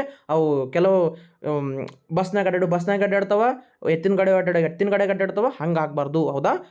ನಮ್ಮ ಒಂದು ದಿಶೆ ಹೆಂಗೆ ಹೋಗ್ಬೇಕಂತಂದ್ರೆ, ಈಗ ನೀವು TET ಓದಾಕತ್ತೀರಿ, ಟೀಚರ್ ಆಗ್ತೀರಿ, ಮುಂದೆ ಒಳ್ಳೆ ಒಬ್ಬ ಟೀಚರ್ ಆಗ್ತೀರಿ. ನೀವು ಏನು ಮಾಡಬೇಕು, ನಮ್ಮ ದೇಶವನ್ನು ಕಟ್ತಕ್ಕಂಥ ಅಭಿವೃದ್ಧಿ ಪರ ಕಾರ್ಯಕ್ಕೆ ನೀವು ಅಣಿ ಆಗಬೇಕಾಗ್ತೈತಿ. ಯಾಕಂದ್ರೆ ನಮ್ಮ ದೇಶ ಇರ್ತಕ್ಕಂಥದ್ದು ಶಿಕ್ಷಕರ ಕೈಯಲ್ಲಿ. ಒಂದು ನೆನ್ಪಿಟ್ಕೋರಿ, ನಾವು ಈಗಾಗಲೇ ಅವರಿಗೆ ಡೆವಲಪ್ಮೆಂಟ್, ಅಭಿವೃದ್ಧಿ ಅಂತಂದ್ರೆ ನೀವು ಬಡವರಾಗನೇ ಇರಬಾರ್ದು. ನಿಮ್ಮ ಒಂದು ವ್ಯವಸ್ಥೆಯನ್ನು, ನಿಮ್ಮ ಒಂದು ಪರಿಸ್ಥಿತಿಯನ್ನು ಸುಧಾರಣೆ ಮಾಡ್ಕೋತ ಹೋಗ್ಬೇಕು. ಎಲ್ಲರೂ ಪ್ರತಿಯೊಬ್ಬರೂ ವಿಮಾನದಾಗ ಅಡ್ಡಾಡ್ದಂಗೆ ಆಗಬೇಕು ಅಂತಕ್ಕಂಥದ್ದು ನೀವು ಕನಸನ್ನು ಕಟ್ಟಬೇಕು. ಹಡಗು ಆಗೋದಿಲ್ಲ, ಕ್ವಶನ್ಗೆ ಹೋಗೋ ಎಲ್ಲೆಲ್ಲೂ ಹೋಗ್ಬಿಡ್ತದ. ಹೌದಾ? ಒಂದು ಕ್ವಶನ್ ಬಂತಂದ್ರೆ ಅದು ಹಾಗೆ ಸಾಕ್ತಾನೆ ಹೋಗ್ತೈತಿ. ವಿಮಾನ ಅಲ್ಲ, ಬಸ್ ಅಲ್ಲ, ರೈಲು ಸಾರಿಗೆ. ಯಾಕಂದ್ರೆ ಅತಿ ಅಗ್ಗದ ಸಾರಿಗೆ ಅಂತ ಕರಿತೀವಿ. ಮ್ಯಾಕ್ಸಿಮಮ್ ಕ್ವಶನ್ಗೆ ಸಂಬಂಧಪಟ್ಟಂತೆ ಸಾರಿಗೆಯಲ್ಲಿ 3 ಪ್ರಕಾರ ಬರ್ತಾವೆ. ಹೌದಾ? ಈಗ ಸಾರಿಗೆ ಬಗ್ಗೆ ಕ್ವಶನ್ ಆಗಿತ್ತು ಅಂತಂದ್ರೆ, ಸಾರಿಗೆಯಲ್ಲಿ ಬರ್ತಕ್ಕಂಥದ್ದು 3 ಪ್ರಕಾರ. ಒಂದು ಭೂಸಾರಿಗೆ, ಒಂದು ಜಲಸಾರಿಗೆ, ಒಂದು ವಾಯು ಸಾರಿಗೆ. ಹೌದಾ? ಭೂಸಾರಿಗೆಯಲ್ಲಿ ಏನು ಬರ್ತಾವ? ರಸ್ತೆ ಸಾರಿಗೆ ಮತ್ತು ರೈಲು ಸಾರಿಗೆ. ಜಲಸಾರಿಗೆಯಲ್ಲಿ ಹಡಗು ಸಾರಿಗೆಯಲ್ಲಿ ಮತ್ತು ಸಾಗರ ಸಾರಿಗೆ ಬರ್ತೈತಿ. ಆಮೇಲೆ ನದಿ ಸಾರಿಗೆ ಬರ್ತದೆ. ಆಮೇಲೆ ಏನು ಬರ್ತೈತಿ, ನೆಕ್ಸ್ಟ್ ಏನು ಮಾಡ್ತಾರೆ, ಮತ್ತೆ ಕಾಲುವೆ ಸಾರಿಗೆ ಅಂತ ಬರ್ತದೆ. ಕಾಲುವೆ ಆಮೇಲೆ ಕೆರೆಗಳು ಸಣ್ಣ ಪುಟ್ಟ ಬರ್ತಾವೆ. ಓಕೆ, ಅದರ ಕ್ವಶನ್ ಏನು, ಭೂ ಸಾರಿಗೆ ಸಂಬಂಧಪಟ್ಟಂತೆ ಇಲ್ಲಿ ಕ್ವಶನ್ ಏನೈತಿ, ಭಾರತಕ್ಕೆ ಸಂಬಂಧಪಟ್ಟಂತೆ ಕ್ವಶನ್ ರೈಲು ಸಾರಿಗೆ. ಯಾಕಂದ್ರೆ ನಮ್ಮ ಇಂಡಿಯಾದಲ್ಲಿ ಜಾಸ್ತಿ ಜನರು ಒಂದು ಪ್ರದೇಶದಿಂದ ಮತ್ತೊಂದು ಪ್ರದೇಶಕ್ಕೆ ಹೋಗ್ಬೇಕಂತಂದ್ರೆ ಎಷ್ಟೋ ಜನರು ದುಡಿಯೋ ವರ್ಗದ ಜನರು, ಕೂಲಿ ಕಾರ್ಮಿಕರು, ಕೆಲಸವನ್ನು ಮಾಡೋರು ಕರ್ನಾಟಕದಿಂದ ಮುಂಬೈ ಪ್ರದೇಶಕ್ಕೋ, ಮುಂಬೈ ಪ್ರದೇಶದಿಂದ ತಮಿಳುನಾಡಿಗೋ, ತಮಿಳುನಾಡಿನಿಂದ ಇದು ಯಾವುದದು ಕೇರಳಕ್ಕೋ, ಹಿಂಗೆ ತಮ್ಮ ಒಂದು ರೂಟೀನನ್ನು ಏನು ಮಾಡ್ತಾರೆ, ಬೇರೆ ಬೇರೆ ಕಡೆ ಸ್ಥಳಾಂತರಗೊಂಡು ತಮ್ಮ ಒಂದು ದುಡಿಮೆಯನ್ನು ಮಾಡಲಿಕ್ಕೆ ಎದಕ್ಕೆ ಅವರು ಹೆಚ್ಚಿಗೆ ಅವಲಂಬನೆ ಮಾಡ್ಕೊಡೋರು ಅಂತಂದ್ರೆ ರೈಲು ಸಾರಿಗೆಗೆ ಜಾಸ್ತಿ ಅವಲಂಬನೆ ಮಾಡ್ಕೊಂಡಾರ. ಅದಕ್ಕೆ ಏನಾಗ್ತೈತಿ, ಇಲ್ಲಿ ಭಾರತದಲ್ಲಿ ಪ್ರಮುಖವಾಗಿರ್ತಕ್ಕಂಥ ಸಾರ್ವಜನಿಕ ಸಾರಿಗೆ ಅಂತಂದ್ರೆ ರೈಲು ಸಾರಿಗೆ. ರೈಲ್ನಾಗ ಹೋಗ್ತಕ್ಕಂಥ ಮಜನೇ ಬೇರೆ. ಯಾರ್ಯಾರು ಹೋಗಿರಲ್ಲ ಅವರಿಗೆ ಗೊತ್ತೇ ಇರ್ತೈತಿ. ನೆನ್ಪಿಟ್ಟುಕೋರಿ, ಇಲ್ಲಿ ಕ್ವಶನ್ ಸಾರಿಗೆ ಬಗ್ಗೆ ಬಂದದಂತಂದ್ರೆ ಎಲ್ಲಾನು ನಮಗೆ ಗೊತ್ತಿರಬೇಕು. ಹಡಗು ಸಾರಿಗೆ ಅಂದ್ರೆ ಭೂ ಸಾರಿಗೆ, ಜಲಸಾರಿಗೆ, ಆಮೇಲೆ ವಾಯು ಸಾರಿಗೆ. ಈ ರೀತಿ ಸಾರಿಗೆಯಲ್ಲಿ ನಾವು ಪ್ರಕಾರವನ್ನು ಮಾಡ್ಕೊತ ಬರ್ತೈತಿ. ಎಲ್ಲಕ್ಕಿಂತ ಅಗ್ಗವಾದ ಸಾರಿಗೆ ಅಂದ್ರೆ ಜಲಸಾರಿಗೆ. ಯಾಕಂದ್ರೆ ಅಲ್ಲಿ ಜಾಸ್ತಿ ಕಮ್ಮಿ ಕಾಸ್ಟ್ ಇರ್ತೈತಿ. ಹೌದಾ? ಒಂದು ದೇಶದಿಂದ ಮತ್ತೊಂದು ದೇಶಕ್ಕೆ ನಾವು ಸರಕು ಸಾಗಾಣಿಕೆಗಳನ್ನು ಏನು ಮಾಡ್ತೀವಿ, ರಫ್ತು ಮಾಡ್ತೀವಲ್ಲ, ಆ ರಫ್ತನ್ನು ಮಾಡ್ತೀವಿ, ಆಮದನ್ನು ಮಾಡ್ಕೋತೀವಿ. ಅಲ್ಲಿ ಅತ್ಯಂತ ಅಗ್ಗವಾದ ಸಾರಿಗೆ ಅಂತಂದ್ರೆ ಜಲಸಾರಿಗೆ, ಹಡಗು ಸಾರಿಗೆ ಬರ್ತದ. ನೆಕ್ಸ್ಟ್ ಕ್ವಶನ್ ನೋಡೋಣ. ನಮ್ಮ ರಾಷ್ಟ್ರ ಲಾಂಛನದಲ್ಲಿ 4 ಸಿಂಹಗಳು ಪರಸ್ಪರ ವಿರುದ್ಧ ಮುಖ ಮಾಡಿ ನಿಂತಿವೆ. ಈ ಲಾಂಛನದ ಕೆಳಭಾಗದಲ್ಲಿ 3 ಸಂಕೇತಗಳು ಒಂದೇ ಸಾಲಿನಲ್ಲಿ ಕಂಡು ಬರ್ತವೆ. ಅಂದ್ರೆ ನೋಡ್ರಿ, ರಾಷ್ಟ್ರ ಲಾಂಛನವನ್ನು ಕ್ವಶನ್ ಕ್ಯಾನ ಅಲ್ಲಿ ನೋಡ್ರಿ ಸಾರನಾಥದಲ್ಲಿರ್ತಕ್ಕಂಥ ಅಶೋಕನ ಬಗ್ಗೆ, ತದನಂತರ ಅಲ್ಲಿ ಈ ಮತ್ತೇನು ಕ್ವಶನ್ ಆಗಿತ್ತು ಅಂದ್ರೆ ಸಾರನಾಥ್ ಯಾಕೆ ಕ್ವಶನ್ ಆಗಿತ್ತು ಅಂದ್ರೆ ಇದು ಮ್ಯಾಕ್ಸಿಮಮ್ ಆ ಒಂದು ರಾಷ್ಟ್ರ ಲಾಂಛನಗಳ ಕಲ್ಪನೆ ನಾವು ಮಕ್ಕಳಿಗೆ ಕೊಡ್ಬೇಕಾಗ್ತೈತಿ. ಹೌದಾ, 6ರಿಂದ 8ನೇ ತರಗತಿ ಇರ್ಬೋದು, 1ರಿಂದ 5ನೇ ತರಗತಿ ಮಗು ಇರ್ಬೋದು.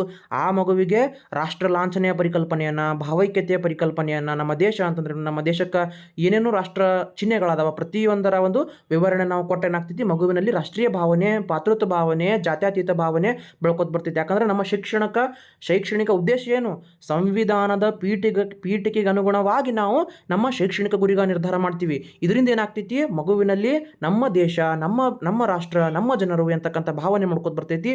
ಈ ಒಂದು ನೆಲೆಗಟ್ಟಿನಲ್ಲಿ ಈ ಪ್ರಶ್ನೆ ಬಂದಿತ್ತು. ಪ್ರಶ್ನೆ ಯಾಕೆ ಅಂದ್ರೆ ಸರ್, ನಾನು ನೇರವಾಗಿ ನಿಮಗೆ ಕ್ವಶನ್ ಓದಿ ಆನ್ಸರ್ ಓದಿ ಮುಂದಕ್ಕೆ ಹೋಗ್ಬೋದು, ಬಟ್ ಅಲ್ಲ ಹಂಗೆ ಕ್ವಶನ್ ಕೇಳ್ಯಾನ ಅಂತಂದ್ರೆ ಅದಕ್ಕಿಂತ ಉದ್ದೇಶ ಇದ್ದೇ ಇರ್ತೈತಿ. ನಾನು ನಿಮಗೆ ಹೇಳೀನಿ, ಯಾಕಂದ್ರೆ ಯಾವುದೇ ಕ್ವಶನ್ ಕೇಳಕತ್ತಾನಂತಂದ್ರೆ ಅದರಿಂದ ಗುರಿ ಮತ್ತು ಉದ್ದೇಶಗಳು ಇದ್ದೇ ಇರ್ತಾವ.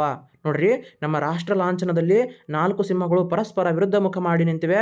ಈ ಲಾಂಛನದ ಕೆಳಭಾಗದಲ್ಲಿ 3 ಸಂಕೇತಗಳು ಒಂದೇ ಸಾಲಿನಲ್ಲಿ ಕಂಡು ಬರ್ತಾವ, ಕುದುರೆ, ಚಕ್ರ ಮತ್ತು ಗೂಳಿ. ಅಂದ್ರೆ ಕೆ ಆನ್ಸರ್ ಹಿಂಗೆ ಐತಿ, ಕುದುರೆ, ಚಕ್ರ ಮತ್ತು ಗೂಳಿ ಒಂದೇ ಸಾಲಿನಲ್ಲಿ ಕಂಡು ಬರ್ತಕ್ಕಂತಹ ಏನು ಸಂಕೇತಗಳು ಅಂತ ಕರಿತೀವಿ. ಹೌದಾ, ಸಾರನಾಥದಲ್ಲಿರ್ತಕ್ಕಂಥದ್ದು ಅಶೋಕ, ಅಲ್ಲಿ ಯಾವ ಒಂದು ಧ್ಯೇಯವಾಕ್ಯ ಐತಿ, ಸತ್ಯಮೇವ ಜಯತೆ ಅಂತಕ್ಕಂಥದ್ದನ್ನು ಇದನ್ನು ಎಲ್ಲಿಂದ ತೊಗೊಂಡಿವಿ, ಮಾಂಡೋಕ್ ಉಪನಿಷತ್ತಿನಿಂದ ಈ ಒಂದು ನಾವು ಧ್ಯೇಯವಾಕ್ಯವನ್ನು ತೆಗೆದುಕೊಂಡಿವಿ ಅಂತಕ್ಕಂಥದ್ದು ಇದನ್ನು TET ಕ್ವಶನ್ ಆಗೈತಿ, ನೆನ್ಪಿಟ್ಕೋರಿ. ಓಕೆ, ನೆಕ್ಸ್ಟ್ ಕ್ವಶನ್, ಸಮುದ್ರದಲ್ಲಿ ಉಬ್ಬರ ಇಳಿತಗಳು ಉಂಟಾಗಲು, ಭಾಳ ಸಿಂಪಲ್ ಕ್ವಶನ್, ನೇರವಾಗಿರ್ತಕ್ಕಂಥ ಉತ್ತರ ಗುರುತ್ವಾಕರ್ಷಣ ಬಲ. ಯಾಕಂದ್ರೆ ಭೂಮಿಗೆ ಏನೈತಿ, ತನ್ನದೇ ಆಗಿರ್ತಕ್ಕಂಥ ಗುರುತ್ವಾಕರ್ಷಣ ಬಲ ಇರೋದ್ರಿಂದ ಏನಾಗ್ತೈತಿ, ಸಮುದ್ರ ಮಟ್ಟದಲ್ಲಿ ಉಬ್ಬರ ಇಳಿತಗಳು ಸಂಭವಿಸ್ತಾವ. ಅದಕ್ಕೆ ಏನಾಗ್ತೈತಿ, ಭೂಮಿಯ ಭ್ರಮಣೆ, ಚಂದ್ರನ ಭ್ರಮಣೆ, ಗ್ರಹಗಳ ಚಲನೆ ಅಲ್ಲ, ಭೂಮಿಯಲ್ಲಿರ್ತಕ್ಕಂಥ ಗುರುತ್ವಾಕರ್ಷಣ ಬಲ ಏನಾಗ್ತೈತಿ, ಅದಕ್ಕೆ ಸೂಕ್ತವಾಗಿರ್ತಕ್ಕಂಥ ಉತ್ತರ ಆಗ್ತೈತಿ. ಓಕೆ, ನೆಕ್ಸ್ಟ್ ಕ್ವಶನ್, ಆಗಿಂದಾಗೆ ಪ್ರವಾಹ ಉಂಟಾಗುವ ಪ್ರದೇಶಗಳಲ್ಲಿ ವಾಸಿಸುವ ಜನರು ತಮ್ಮನ್ನು ಪ್ರವಾಹದಿಂದ ರಕ್ಷಿಸಿಕೊಳ್ಳಲು ಈ ಕೆಳಗಿನ ಒಂದನ್ನು ನಿರ್ಮಿಸಿಕೊಳ್ಳುವುದು. ನೋಡ್ರಿ ಹಂಗೈತಿ, ಎಷ್ಟು ಮಜಾ ಐತಿ. ಮೇಲೇನೂ ಕ್ವಶನ್ ಆಗೈತಿ, ಇಲ್ಲಿನೂ ಕ್ವಶನ್ ಆಗೈತಿ. ಕ್ವಶನ್ ಡಿಫ್ರೆನ್ಸಿಯೇಷನ್ ಅಷ್ಟೇ, ವಾಕ್ಯಗಳನ್ನು ಚೇಂಜ್ ಮಾಡ್ತಾನೆ ಅಷ್ಟೇ, ಅದನ್ನು ಬಿಟ್ಟು ಅವ ಏನೂ ಮಾಡಂಗಿಲ್ಲ. ವಾಕ್ಯಗಳನ್ನು ಬದಲಿ ಮಾಡ್ಕೋತ ಪ್ರಶ್ನೆಗಳನ್ನು ಕೇಳ್ಕೋತ ಬರ್ತಾನೆ. ಆಗಿಂದಾಗೆ ಪ್ರವಾಹ ಉಂಟಾಗುವ ಪ್ರದೇಶಗಳಲ್ಲಿ ವಾಸಿಸುವ ಜನರು ತಮ್ಮನ್ನು ಪ್ರವಾಹದಿಂದ ರಕ್ಷಿಸಿಕೊಳ್ಳಲು ಈ ಕೆಳಗಿನ ಒಂದನ್ನು ನಿರ್ಮಿಸ್ಕೋತಾರೆ ಅಂತಂದ್ರೆ ಹೇಳಿನಲ್ಲ, ಅಲ್ಲಿ ಬಂದದಲ್ಲ ಮ್ಯಾಗ ಮರಗಾಲುಗಳಿಂದ ಮಾಡಿರ್ತಕ್ಕಂಥ ಮನೆಗಳು.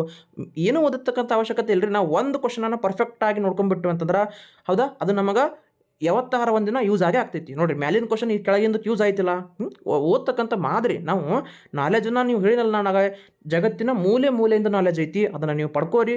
ಬೇಕಾದವರಿಂದ ಪಡ್ಕೋರಿ, ನಿಮ್ಮ ಶಿಕ್ಷಕರಿಂದ ಪಡ್ಕೋರಿ, ನಿಮ್ಮ ಒಂದು ಸಹಪಾಠಿಗಳಿಂದ ಪಡ್ಕೋರಿ. ಯಾವುದಾದ್ರೂ ಒಂದು ಮಗು ನಿಮ್ಗಿಂತ ಚಿಕ್ಕವನಿರ್ತಕ್ಕಂಥ ಮಗುನು ನಿಮ್ಗೆ ನಾಲೆಜ್ ಕೊಟ್ಟಂತಂದ್ರೆ ಆತನು ನಿಮ್ಮ ಗುರು ಆಗ್ತಾನೆ. ಅದನ್ನು ಮುಕ್ತ ಮನಸ್ಸಿನಿಂದ ಸ್ವೀಕಾರ ಮಾಡ್ತಕ್ಕಂಥ ಮನಸ್ಸು ನಮ್ಮಲ್ಲಿರಬೇಕು. ಅಂದಾಗ ಮಾತ್ರ ಏನಾಗ್ತೈತಿ, ನಮ್ಮ ದಾರಿ ಸರಿಯಾಗಿ ಒಂದು ನೆಲೆಗಟ್ಟಿಗೆ ಒಂದು ಗುರಿಯತ್ತ ಸಾಕೋತ ಬರ್ತದ. ಓಕೆ, ಈ ಕೆಳಗಿನವುಗಳಲ್ಲಿ ಯಾವುದು ಹಸಿರು ಮನೆ ಅನಿಲವಲ್ಲ? ಮೀಥೇನ, ನೈಟ್ರೋಜನ್ ಡೈಆಕ್ಸೈಡ, CFCಗಳು, ಇನ್ನೊಂದು ಬರ್ತೈತಿ ವಾಟರ್ ವೇಪರ್ ಅಂತ ಬರ್ತೈತಿ. ಇವು 4 ಏನು ಸಂಬಂಧಪಡ್ತಾವ, ಹಸಿರು ಮನೆ ಅನಿಲಕ್ಕೆ ಸಂಬಂಧಪಡ್ತಾವ. ಆದ್ರೆ ನೈಟ್ರೋಜನ್ ಹಸಿರು ಮನೆ ಅನಿಲಕ್ಕೆ ಸಂಬಂಧಪಡಂಗಿಲ್ಲ. 3 ಅನಿಲಗಳು ಮೀಥೇನ್, ನೈಟ್ರೋಜನ್ ಡೈಆಕ್ಸೈಡ, CFCಗಳು, ಕಾರ್ಬನ್ ಡೈಆಕ್ಸೈಡ್ ಬರ್ತೈತಿ. ಕಾರ್ಬನ್ ಡೈಆಕ್ಸೈಡ್ನು ಹಸಿರು ಮನೆ ಅನಿಲ, ಮೋಸ್ಟ್ ಡೇಂಜರಸ್. ತದನಂತರ ಏನಾಗ್ತೈತಿ, ಲಾಸ್ಟ್ನ ಒಂದು ಮೀಥೇನ್ ಬಂತು, ನೈಟ್ರೋಜನ್ ಡೈಆಕ್ಸೈಡ್, CFCಗಳು, ಕ್ಲೋರೋಫ್ಲೋರೋಕಾರ್ಬನ್ ಅಂತ ಕರಿತೀವಿ. ಭಾಳ ಡೇಂಜರ್ ಇದನ್ನು, ಯಾಕಂದ್ರೆ ಭೂಮಿ ಈ ಭಾಳ ಡೇಂಜರಸ್ ಹೊಗೆ ಅದು.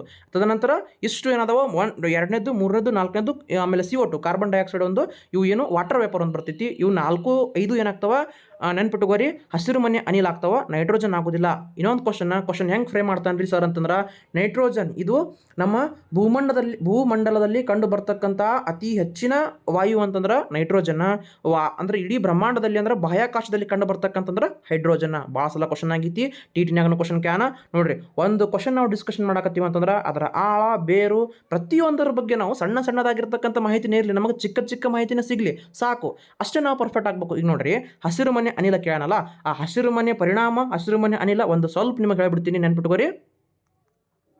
ನೋಡ್ರಿ, ಈ ಡಯಾಗ್ರಾಮ್ ನೋಡ್ರಿ, ಗ್ರೀನ್ ಹೌಸ್ ಎಫೆಕ್ಟ್. ಹೌದಾ, ಗ್ರೀನ್ ಹೌಸ್ ಎಫೆಕ್ಟ್ ಅಂತಂದ್ರೇನು, ಹಸಿರು ಮನೆ ಪರಿಣಾಮ. ಅಂದ್ರೆ ನೋಡ್ರಿ, ಇಲ್ಲಿ ಕೆಳಗದ್ರ ವಿವರಣೆ ಏನೈತಿ, ಭೂಮಿಯ ಮೇಲಿನ ವಾತಾವರಣವು ಹಸಿರು ಮನೆಯ ಮೇಲ್ಮೈಯಾಗಿ ಕಾರ್ಯನಿರ್ವಹಿಸ್ತೈತಿ. ಅಂದ್ರೆ ಅದು ಭೂಮಿಯನ್ನು ಬೆಚ್ಚಗಿಡ್ತಕ್ಕಂಥ ಕೆಲಸವನ್ನು ಮಾಡ್ತೈತಿ. ಸೂರ್ಯನಿಂದ ಬರ್ತಕ್ಕಂತಹ 31% ಬೆಳಕಿನ ಕಿರಣಗಳು ಭೂಮಿಯ ಮೇಲ್ಮೈನಿಂದ ವಕ್ರೀಭವನಗೊಂಡು ಬಾಹ್ಯಾಕಾಶಕ್ಕೆ ಹೋಗ್ತಾವ. ನೋಡ್ರಿ ಇಲ್ಲಿ ಮ್ಯಾಗ ಈಗ ಚಾರ್ಟ್ ನೋಡ್ರಿ, ಈಗ ಏನು ಮಾಡಕತ್ತವ, ಸೂರ್ಯನಿಂದ ಕೆಲವೊಂದು ಕಿರಣಗಳು ಬರಾಕತ್ತವ. ಹೌದಾ, ಸಮ್ ಸನ್ಲೈಟ್ ನೋಡ್ರಿ, ಇಲ್ಲಿ ಭೂಮಿಯಿಂದ ಬರ್ತಕ್ಕಂಥ ಅನಿಲಗಳು ಏನು ಮಾಡ್ತಾವ, ಭೂಮಿಯಿಂದ ಬರ್ತಕ್ಕಂಥ ಕಿರಣಗಳು ಭೂಮಿಗೆ ಟಚ್ ಆಗಿ ಮತ್ತೆ ವಾಪಸ್ ಏನು ಮಾಡ್ತಾವ, ಅವು ಮತ್ತೆ ವಾಪಸ್ ವಾಯುಮಂಡಲಕ್ಕೆ ಹೋಗ್ತಾವಲ್ಲ.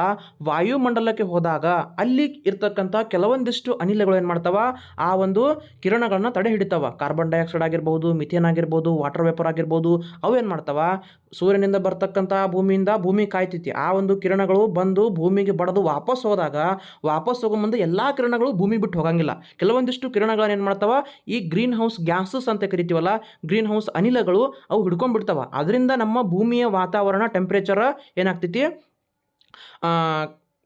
ಎಲ್ಲರಿಗೂ ಅಂದ್ರೆ ಭೂಮಿಯ ಟೆಂಪ್ರೇಚರ್ ನಾವು ಸೂಕ್ತವಾಗಿರ್ತೈತಿ. ಅದು ಹೆಚ್ಚಿಗಾದ್ರೆ ಏನಾಗ್ತೈತಿ, ನಮಗೆ ತೊಂದರೆ. ಅದು ಕಂಟ್ರೋಲಿಗಿತ್ತಂದ್ರೆ ಏನು ಪ್ರಾಬ್ಲಮ್ ಇಲ್ಲ. ಹೌದಾ, ಯಾಕಂದ್ರೆ ಒಂದು ವೇಳೆ ನಮ್ಮ ಭೂಮಂಡಲದಲ್ಲಿ ಗ್ರೀನ್ ಹೌಸ್ ಎಫೆಕ್ಟ್ ಇರ್ಲಿಕ್ಕಂದ್ರೆ ಏನಾಗ್ತಿತ್ತು, ಎಲ್ಲರಿಗೂ ತೊಂದರೆನೇ ಆಗ್ತಿತ್ತು. ಯಾಕಂತಂದ್ರೆ ಗ್ರೀನ್ ಹೌಸ್ ಎಫೆಕ್ಟ್ ಇರ್ಲಿಕ್ಕಂದ್ರೆ ಒಮ್ಮೆ ಭೂಮಿ ಕಾಯ್ತಿತ್ತು, ರಾತ್ರಿ ಆಗಿಂದ ಒಮ್ಮೆ ತಣ್ಣಗಿರ್ತಿತ್ತು. ಹಂಗಿದ್ರೆ ವಾತಾವರಣ ಡೇಂಜರ್ಸ್ ಆಗ್ತೈತಿ. ಹಸಿರು ಪರಿಣಾಮ ಅಂತಕ್ಕಂಥದ್ದು ಒಂದು ವಿಚಾರದಿಂದ ನೋಡಿದ್ರೆ ಒಳ್ಳೆಯದೇ, ಆದ್ರೆ ಅದು ಹೆಚ್ಚಿಗೆ ಆಗಬಾರ್ದು. ಜಾಸ್ತಿ ಪ್ರಮಾಣ ಆಯ್ತಂದ್ರೆ ನಮಗೆ ತೊಂದರೆ ಆಗ್ತೈತಿ. ನೋಡ್ರಿ ಭಾಳ ಸಿಂಪಲ್ ಐತಿ.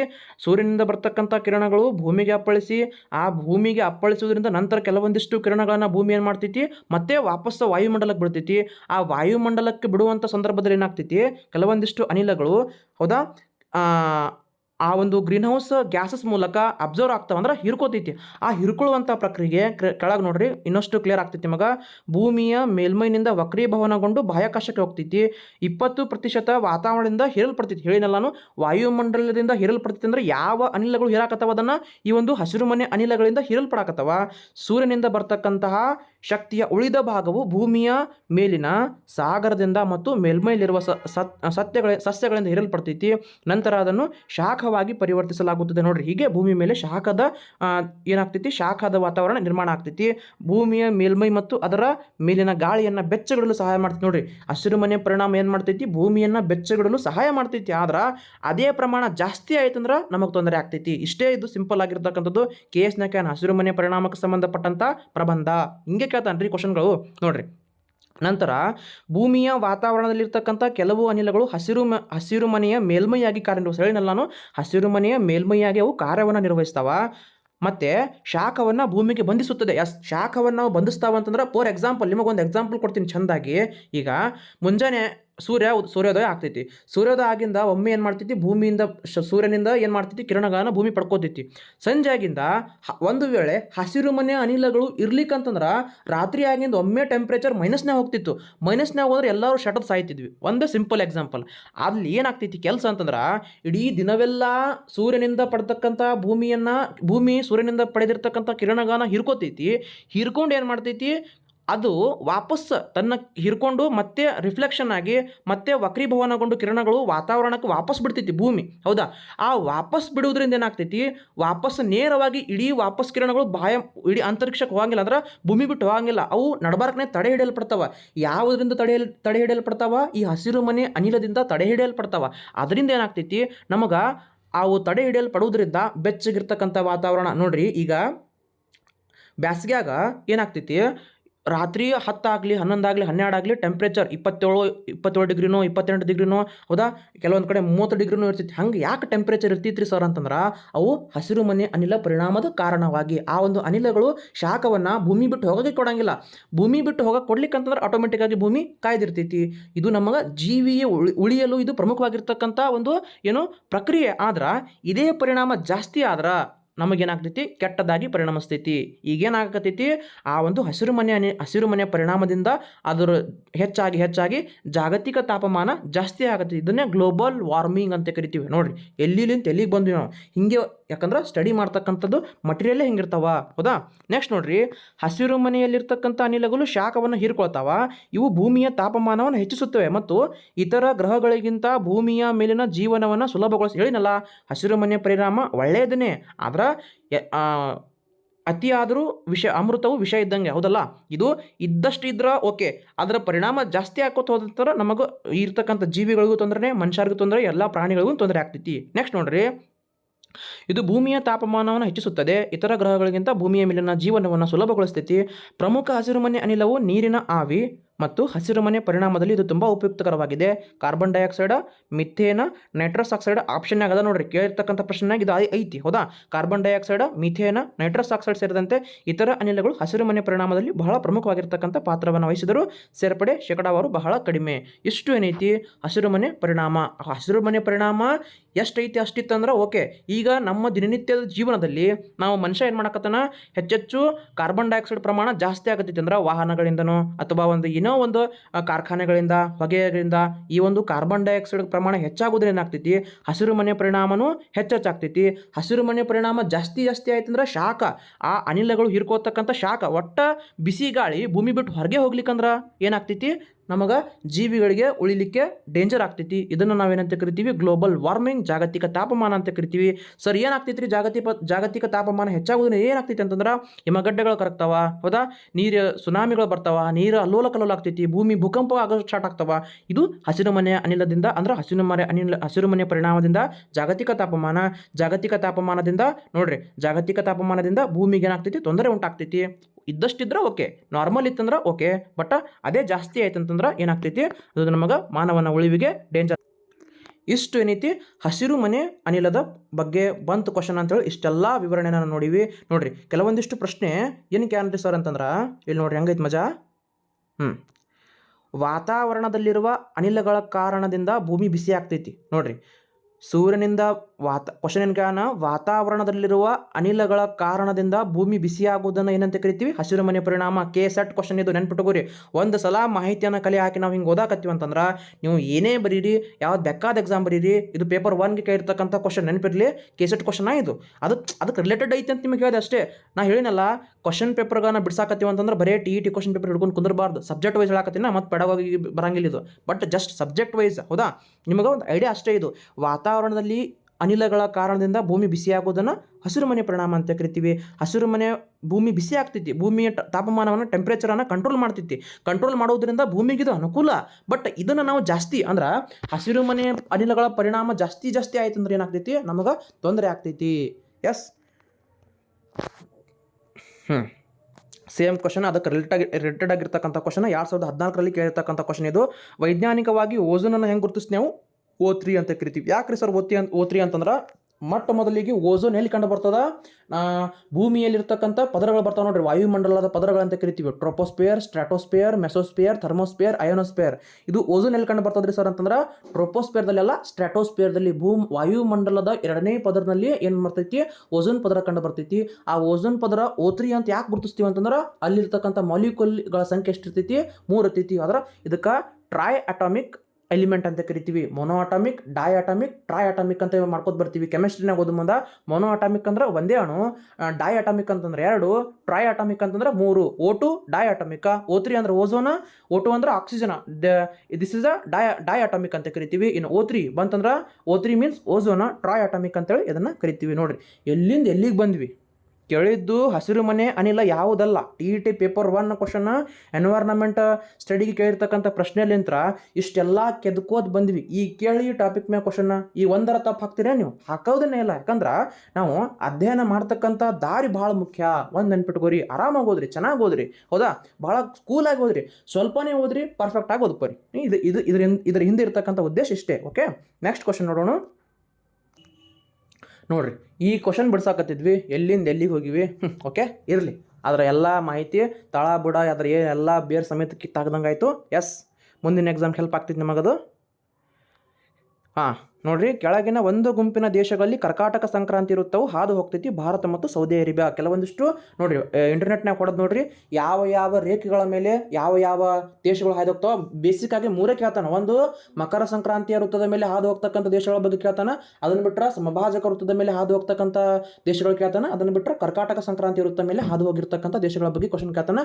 ಅದು ಬಿಟ್ಟು ಅಂತಂದ್ರೆ ಒಂದು 0 ಡಿಗ್ರಿಯ ಮೇಲೆ 23.5 ಡಿಗ್ರಿ ಕರ್ಕಾಟಕ, 23.5 ಡಿಗ್ರಿ ಮಕರ ಸಂಕ್ರಾಂತಿ ಇರುತ್ತೆ. ಅದನ್ನು ಬಿಟ್ಟು ಬಿಟ್ಟ ಜಾಸ್ತಿ ಕ್ವಶನ್ ಕೇಳ್ತಾನೆ ಅಂತಂದ್ರೆ ಗ್ರೀನ್ವಿಚ್ ಮೇಲೆ ಕ್ವಶನ್ಗಳನ್ನ ಕೇಳ್ಕೊತ ಬರ್ತಾನೆ. ಅಂದ್ರೆ ಗ್ರೀನ್ವಿಚ್ ಮೇಲೆ ಕಂಡು ಬರ್ತಕ್ಕಂಥದ್ದು ಇಂಗ್ಲೆಂಡ್ ದೇಶ, ಗ್ರೀನ್ವಿಚ್ ಅಂತಕ್ಕಂಥ ಒಂದು ಅಲ್ಲಿ ಏನಾಗ್ತೈತಿ 180 ಡಿಗ್ರಿ ರೇಖೆ ಅಲ್ಲಿಂದ ಹಾಯ್ದು ಬರ್ತೈತಿ. ಇಷ್ಟು ಕ್ವಶನ್ಗಳನ್ನ ಕೇಳ್ಕೊತ ಬರ್ತಾನೆ. ನೆಕ್ಸ್ಟ್ ಕ್ವಶನ್, ಬಿಟಿ ಬದನೆ, ಬಿಟಿ ಹತ್ತಿ ಮತ್ತು ಬಿಟಿ ಅಕ್ಕಿ. ಬಿಟಿ ಅಂತಕ್ಕಂಥದ್ದು ಬೆಸುಲಸ್ ಥುರೆಂಜಿಸಿಸ್ಟ್ ಅಂತ ಕರಿತೀವಿ, ನೆನ್ಪಿಟ್ಟುಕೋರಿ. ತುಂಬ ಸಲ ಬಿಟಿ ಬಗ್ಗೆ ಕ್ವಶನ್ ಕೇಳ್ತಾನೆ, ಅಂದ್ರೆ ತಳಿ ಬಗ್ಗೆ ಕೇಳ್ಕೊತ ಬಂದಾನಷ್ಟೇ. ತುಂಬ ಸಿಂಪಲ್ ಆಗಿರ್ತಕ್ಕಂಥ ಕ್ವಶನ್. ನೆಕ್ಸ್ಟ್ ಕ್ವಶನ್, ಇದು ನೋಡ್ರಿ ಹಂಗೈತಿ, ಈ ಕೆಳಗಿನವುಗಳಲ್ಲಿ ಒಂದು ವಿಭಕ್ತ ಕುಟುಂಬವನ್ನು ತಿಳಿಸ್ತೈತಿ. ವಿಭಕ್ತ ಕುಟುಂಬ, ಅವಿಭಕ್ತ ಕುಟುಂಬ ಅಂತಂದ್ರೆ ಹೋದ ಕ್ಲಾಸ್ನಲ್ಲಿ ಹೇಳಿ ನಾನು. ಅಂದ್ರೆ ಯಾವ ಒಂದು ಮನೆಯಲ್ಲಿ ಹೆಂಡತಿ, ಗಂಡ ಮತ್ತು ಆತನ ಮಕ್ಕಳು ವಾಸ ಮಾಡಕತ್ತಿದ್ರ ಅದನ್ನೇನಂತ ಕರಿತೀವಿ ನಾವು? ವಿಭಕ್ತ ಕುಟುಂಬ ಅಂತ ಕರಿತೀವಿ. ಪೋಷಕರು ಮತ್ತು ಅವರ ಮಕ್ಕಳು ಮಾತ್ರ ಒಳಗೊಂಡಿರ್ತಕ್ಕಂಥ ಕುಟುಂಬ. Same question as it is question 2015 repeat ಆಗೈತಿ. ಇದೇ ಕ್ವಶನ್ ಏನು ಮಾಡ್ಯಾನ, ಕ್ವಶನ್ ಬರೀ ಸೆಂಟೆನ್ಸನ್ನು ಹಿಂದೆ ಮುಂದೆ ಮಾಡಿ 2017 ಕ್ವಶನ್ ಆಗೈತಿ. ಬೇಕಾದ್ರೆ ಹಿಂದಿನ ಕ್ವಶನ್ ಪೇಪರ್ ನಿಮ್ಮ ಹತ್ರ ಇದ್ರೆ ತೆಗೆದು ನೋಡ್ರಿ, ಅಲ್ಲಿ ನಿಮಗೆ ಕ್ವಶನ್ ಕಂಡೇ ಕಾಣ್ತೈತಿ. ಇಲ್ಲಿ ಏನಾಗ್ತೈತಿ, ವಿಭಕ್ತ ಕುಟುಂಬ ಏನೇನು ತಿಳಿಸ್ತೈತಿ ಅಂತಂದ್ರೆ ಪೋಷಕರು ಮತ್ತು ಅವರ ಮಕ್ಕಳು ಮಾತ್ರ ಒಳಗೊಂಡಿರ್ತಕ್ಕಂಥ ಕುಟುಂಬ. 2 ರಿಂದ 3 ತಲೆಮಾರಿನ ಜನರು ಒಂದೇ ಮನ್ಯಾಗ ವಾಸ ಮಾಡಕತ್ತು, ಒಂದೇ ಅಡಿಗೆ ಮನ್ಯಾಗ ಊಟ ಮಾಡಕತ್ತಿದ್ರು ಅಂತಂದ್ರೆ, ಎಲ್ಲರೂ ಒಟ್ಟೆಗೂಡಿ ಎಲ್ಲರೂ ಪರಸ್ಪರ ಹೊಂದಾಣಿಕೆಯಿಂದ ಇದ್ರು ಅಂತಂದ್ರೆ ಅದನ್ನೇನಂತ ಕರಿತೀವಿ? ಅವಿಭಕ್ತ ಕುಟುಂಬ ಅಂತ ಕರಿತೀವಿ. ಈಗಂತರೂ ನೋಡಕ್ಕೆ ಸಿಗದೇ ಇಲ್ಲ, ಎಲ್ಲವೂ ವಿಭಕ್ತ ಕುಟುಂಬಗಳ ಸಂಖ್ಯೆನೇ ಜಾಸ್ತಿ ಆಗೈತಿ. ವಿಭಕ್ತ ಕುಟುಂಬಗಳು ಈಗ ನೋಡಕ್ಕೆ ಸಿಗಂಗಿಲ್ಲ. ನೆಕ್ಸ್ಟ್ ಕ್ವಶನ್, ಈ ಕೆಳಗಿನ ಯಾವುದು ವಿಧವೆಯರಿಗೆ ತಮ್ಮ ಸಂಗಾತಿಯ ಮರಣಾನಂತರ ಅತ್ಯಂತ ತೀವ್ರತರ ಸಮಸ್ಯೆ ಕಂಡು ಬರ್ತೈತಿ? ಅಂದ್ರೆ ಕೆಲವೊಂದಿಷ್ಟು ಮೂಢನಂಬಿಕೆಗಳನ್ನು, ಕೆಲವೊಂದಿಷ್ಟು ಹಳೆಯ ಪದ್ಧತಿಗಳನ್ನ ಮಕ್ಕಳಿಗೆ ತಿಳಿಸೋದಿರ್ತೈತಿ. ಅದಕ್ಕೆ ಸಂಬಂಧಪಟ್ಟಂತೆ ಕ್ವಶನ್ಗಳನ್ನು ಕೇಳ್ತಾನೆ ಹೊರತು ಮತ್ತಿಲ್ಲಿ ಇರತಕ್ಕಂಥ ಉದ್ದೇಶ ಏನಿಲ್ಲ. ಒಂಟಿತನ ಅವರಿಗೆ ಜಾಸ್ತಿ ಕಾಡ್ತಂದ್ರೆ ಕೆಲವೊಂದಿಷ್ಟು ಸಮುದಾಯದಲ್ಲಿ ಏನಾಗ್ತೈತಿ, ಸಣ್ಣ ವಯಸ್ಸಿದ್ದಾಗನೇ ಹೆಣ್ಮಕ್ಳಿಗೆ ಏನು ಮಾಡ್ತಾರೆ, ಮದುವೆ ಮಾಡಿಬಿಡ್ತಾರೆ. ಅಂಥ ಟೈಮ್ನಾಗ ಏನಾಗ್ತೈತಿ, ಅವರಿಗೆ ಸ್ವತಂತ್ರನೇ ಕಿತ್ಕೊಂಡಂಗೆ ಆಗ್ತೈತಿ. ಅವರ ಒಂದು ಬಾಲ್ಯನ ನಮ್ಮಿಂದ ಕಿತ್ಕೊಂಡಂಗೆ ಹೋದಾಗ ಆಗ್ತೈತಿ. ಗಂಡ ಸತ್ತಂತಂದ್ರೆ ಜಲ್ದಿ ಒಂಟಿತನ ಅವರಿಗೆ ಕಾಡ್ತಾ ಹೋಗ್ತೈತಿ ಅಂತಕ್ಕಂಥದ್ದು ಇದ್ರ ಹಿಂದೆ ಇರ್ತಕ್ಕಂಥ ಉದ್ದೇಶ. ಓಕೆ, ನೆಕ್ಸ್ಟ್ ಕ್ವಶನ್ ನೋಡ್ರಿ, ಕುಟುಂಬದ ಮೇಲೆ ಪ್ರಶ್ನೆಗಳು ಕೇಳ್ತಾನ. ಮಕ್ಕಳ ಮೇಲೆ ಪ್ರಭಾವ ಬೀರುವ ಪ್ರಮುಖ ಸಾಮಾಜಿಕ ಅಂಶ. ಕುಟುಂಬ ಮಕ್ಕಳ ಮೇಲೆ ಪ್ರಮುಖ ಪ್ರಭಾವ ಬೀರ್ತಕ್ಕಂಥ ಸಾಮಾಜಿಕ ಅಂಶ ಅಂತಂದ್ರೆ ನೋಡ್ರಿ, ಮಾಧ್ಯಮ, ಸಮಾನ ವಯಸ್ಕರ ಗುಂಪು, ಪವಿತ್ರ ಸ್ಥಳಗಳು, 3 ಪ್ರಭಾವ ಬೀರ್ತಾವ್ರಿ ಸರ. 3 ಬೀರ್ತಾವೆ. ಆದ್ರೆ ಅಲ್ಲಿ ಫಸ್ಟಿಗೆ ಹುಟ್ಟುವುದೆಲ್ಲಿ ಮಗು? ಕುಟುಂಬದಲ್ಲಿ. ತಾಯಿಯ ಒಂದು ಉದರದಲ್ಲಿ ಮಗು ಜನಿಸ್ತಂತಂದ್ರೆ ಅದು ಫಸ್ಟಿಗೆ ನೋಡೋದು ತಾಯಿಯಿಂದ ಕಲಿತೈತಿ. ತದನಂತರ ಮನೆಯ ಒಂದು ಸದಸ್ಯರಿಂದ ಕಲಿತೈತಿ, ಕುಟುಂಬದಿಂದ ಕಲ್ಕೋತ ಬರ್ತೈತಿ. ಆಮೇಲೆ ಸಮವಯಸ್ಕರು, ಆಮೇಲೆ ಪವಿತ್ರ ಸ್ಥಳಗಳು, ಆಮೇಲೆ ಮಾಧ್ಯಮ, ಆಮೇಲೆ ಶಾಲೆ. ಹೌದಾ? ಫಸ್ಟಿಗೆ ಬರ್ತಕ್ಕಂಥದ್ದೇನು? ಕುಟುಂಬ. ಆ ಮಗುವಿನ ಬೆಳವಣಿಗೆ, ಮಗುವಿನ ಸಂಸ್ಕಾರಗಳು ನಿರ್ಧಾರ ಆಗುವುದು ಫಸ್ಟಿಗೆ ಕುಟುಂಬದಿಂದ. ಅದಕ್ಕೇನಾಗ್ತೈತಿ ಉತ್ತರ ಇಲ್ಲಿ, ಮಕ್ಕಳ ಮೇಲೆ ಪ್ರಭಾವ ಬೀರುವ ಪ್ರಮುಖ ಸಾಮಾಜೀಕರಣದ ಅಂಶ ಅಂತಂದ್ರೆ ಕುಟುಂಬ. ನೆನ್ಪಿಟ್ಟುಕೋರಿ, ಕುಟುಂಬ ಇದಕ್ಕೆ ಸರಿಯಾಗಿರ್ತಕ್ಕಂಥ ಉತ್ತರ. ಮುಗಿದೇನು question? Yes. Okay, next 2019 question ಪೇಪರ್ರೊಂದಿಗೆ ಮತ್ತೆ ನಿಮಗೆ ಭೇಟಿ ಆಗ್ತೀನಿ. ಆರಾಮಾಗಿ ಓದ್ಕೋರಿ, ಯಾವುದೂ ಟಫ್ ಇರೋಂಗಿಲ್ಲ. ನೀವು ಅನ್ಕೊಂಡ್ರದು ಟಫ್ ಇರ್ತದೆ ಹೊರತು ಟಫ್ ಅನ್ಕೋತ ಕೂತ್ರ ಅದು ಟಫನೇ ಇರ್ತೈತಿ. ನೀವು ಎಷ್ಟು ಅದನ್ನು ಸಿಂಪ್ಲಿಫೈಸ್ ಮಾಡಿ ಸಿಂಪಲ್ಲಾಗಿ ತಾಳ್ಮೆಯಿಂದ ನಿಧಾನವಾಗಿ ಓದ್ಕೋತ ಹೋಗ್ತೀರಿ ಮತ್ತು ಎಷ್ಟು ಸ್ಮಾರ್ಟ್ ಸ್ಟಡಿಯನ್ನು ಮಾಡ್ಕೋತ ಹೋಗ್ತೀರಿ. ಹಾರ್ಡ್ ವರ್ಕ್ ಜೊತೆ ನಮ್ಮ ಸ್ಮಾರ್ಟ್ ಸ್ಟಡಿನೂ ಭಾಳ ಮುಖ್ಯ ಆಗ್ತೈತಿ. ಚೆನ್ನಾಗಿ ಸ್ಕೋರ್ ಮಾಡಿರಿ. ಹೌದಾ? ಎಲ್ಲರೂ ಏನು ಮಾಡ್ಬೋದು, ಆ ಒಂದು ಕ್ರೈಟೀರಿಯಾವನ್ನು ದಾಟಿ, ಅಂದ್ರೆ 150ಕ್ಕೆ ಎಲ್ಲರೂ 100 ಮೇಲೆ ತೊಗೋರಿ, 100 ಮ್ಯಾಗ್ ತೊಗೋರಿ, 120 ಮ್ಯಾಗ್ ತೊಗೋರಿ, ಎಲ್ಲರೂ ಒಳ್ಳೆಯ ಒಂದು ಅಂಕಗಳನ್ನು ಪಡ್ಕೋರಿ ಅಂತ ಅನ್ನೋದೇ ನನ್ನ ಉದ್ದೇಶ. ಅದು ಬಿಟ್ಟರೆ ಬೇರೆ ಏನಿಲ್ಲ. ಓಕೆ ಸ್ನೇಹಿತರೆ, ಮತ್ತು ಎಲ್ಲರಿಗೂ 2019 ಒಂದು ಕ್ವಶನ್ ಪೇಪರ್ ಮೂಲಕ ನಿಮಗೆ ಮತ್ತೆ ಸಿಗ್ತೀನಿ. ಅಲ್ಲಿವರೆಗೂ ಒಂದು ಚಿಕ್ಕ ವಿರಾಮವನ್ನು ಕೇಳ್ತಾ ತಮ್ಮಿಂದ ನಾನು ನಿಮಗೆ ಇಲ್ಲಿಗೆ ಧನ್ಯವಾದಗಳನ್ನು ತಿಳಿಸ್ತೀನಿ. ಎಲ್ಲರಿಗೂ ನಮಸ್ಕಾರಗಳು.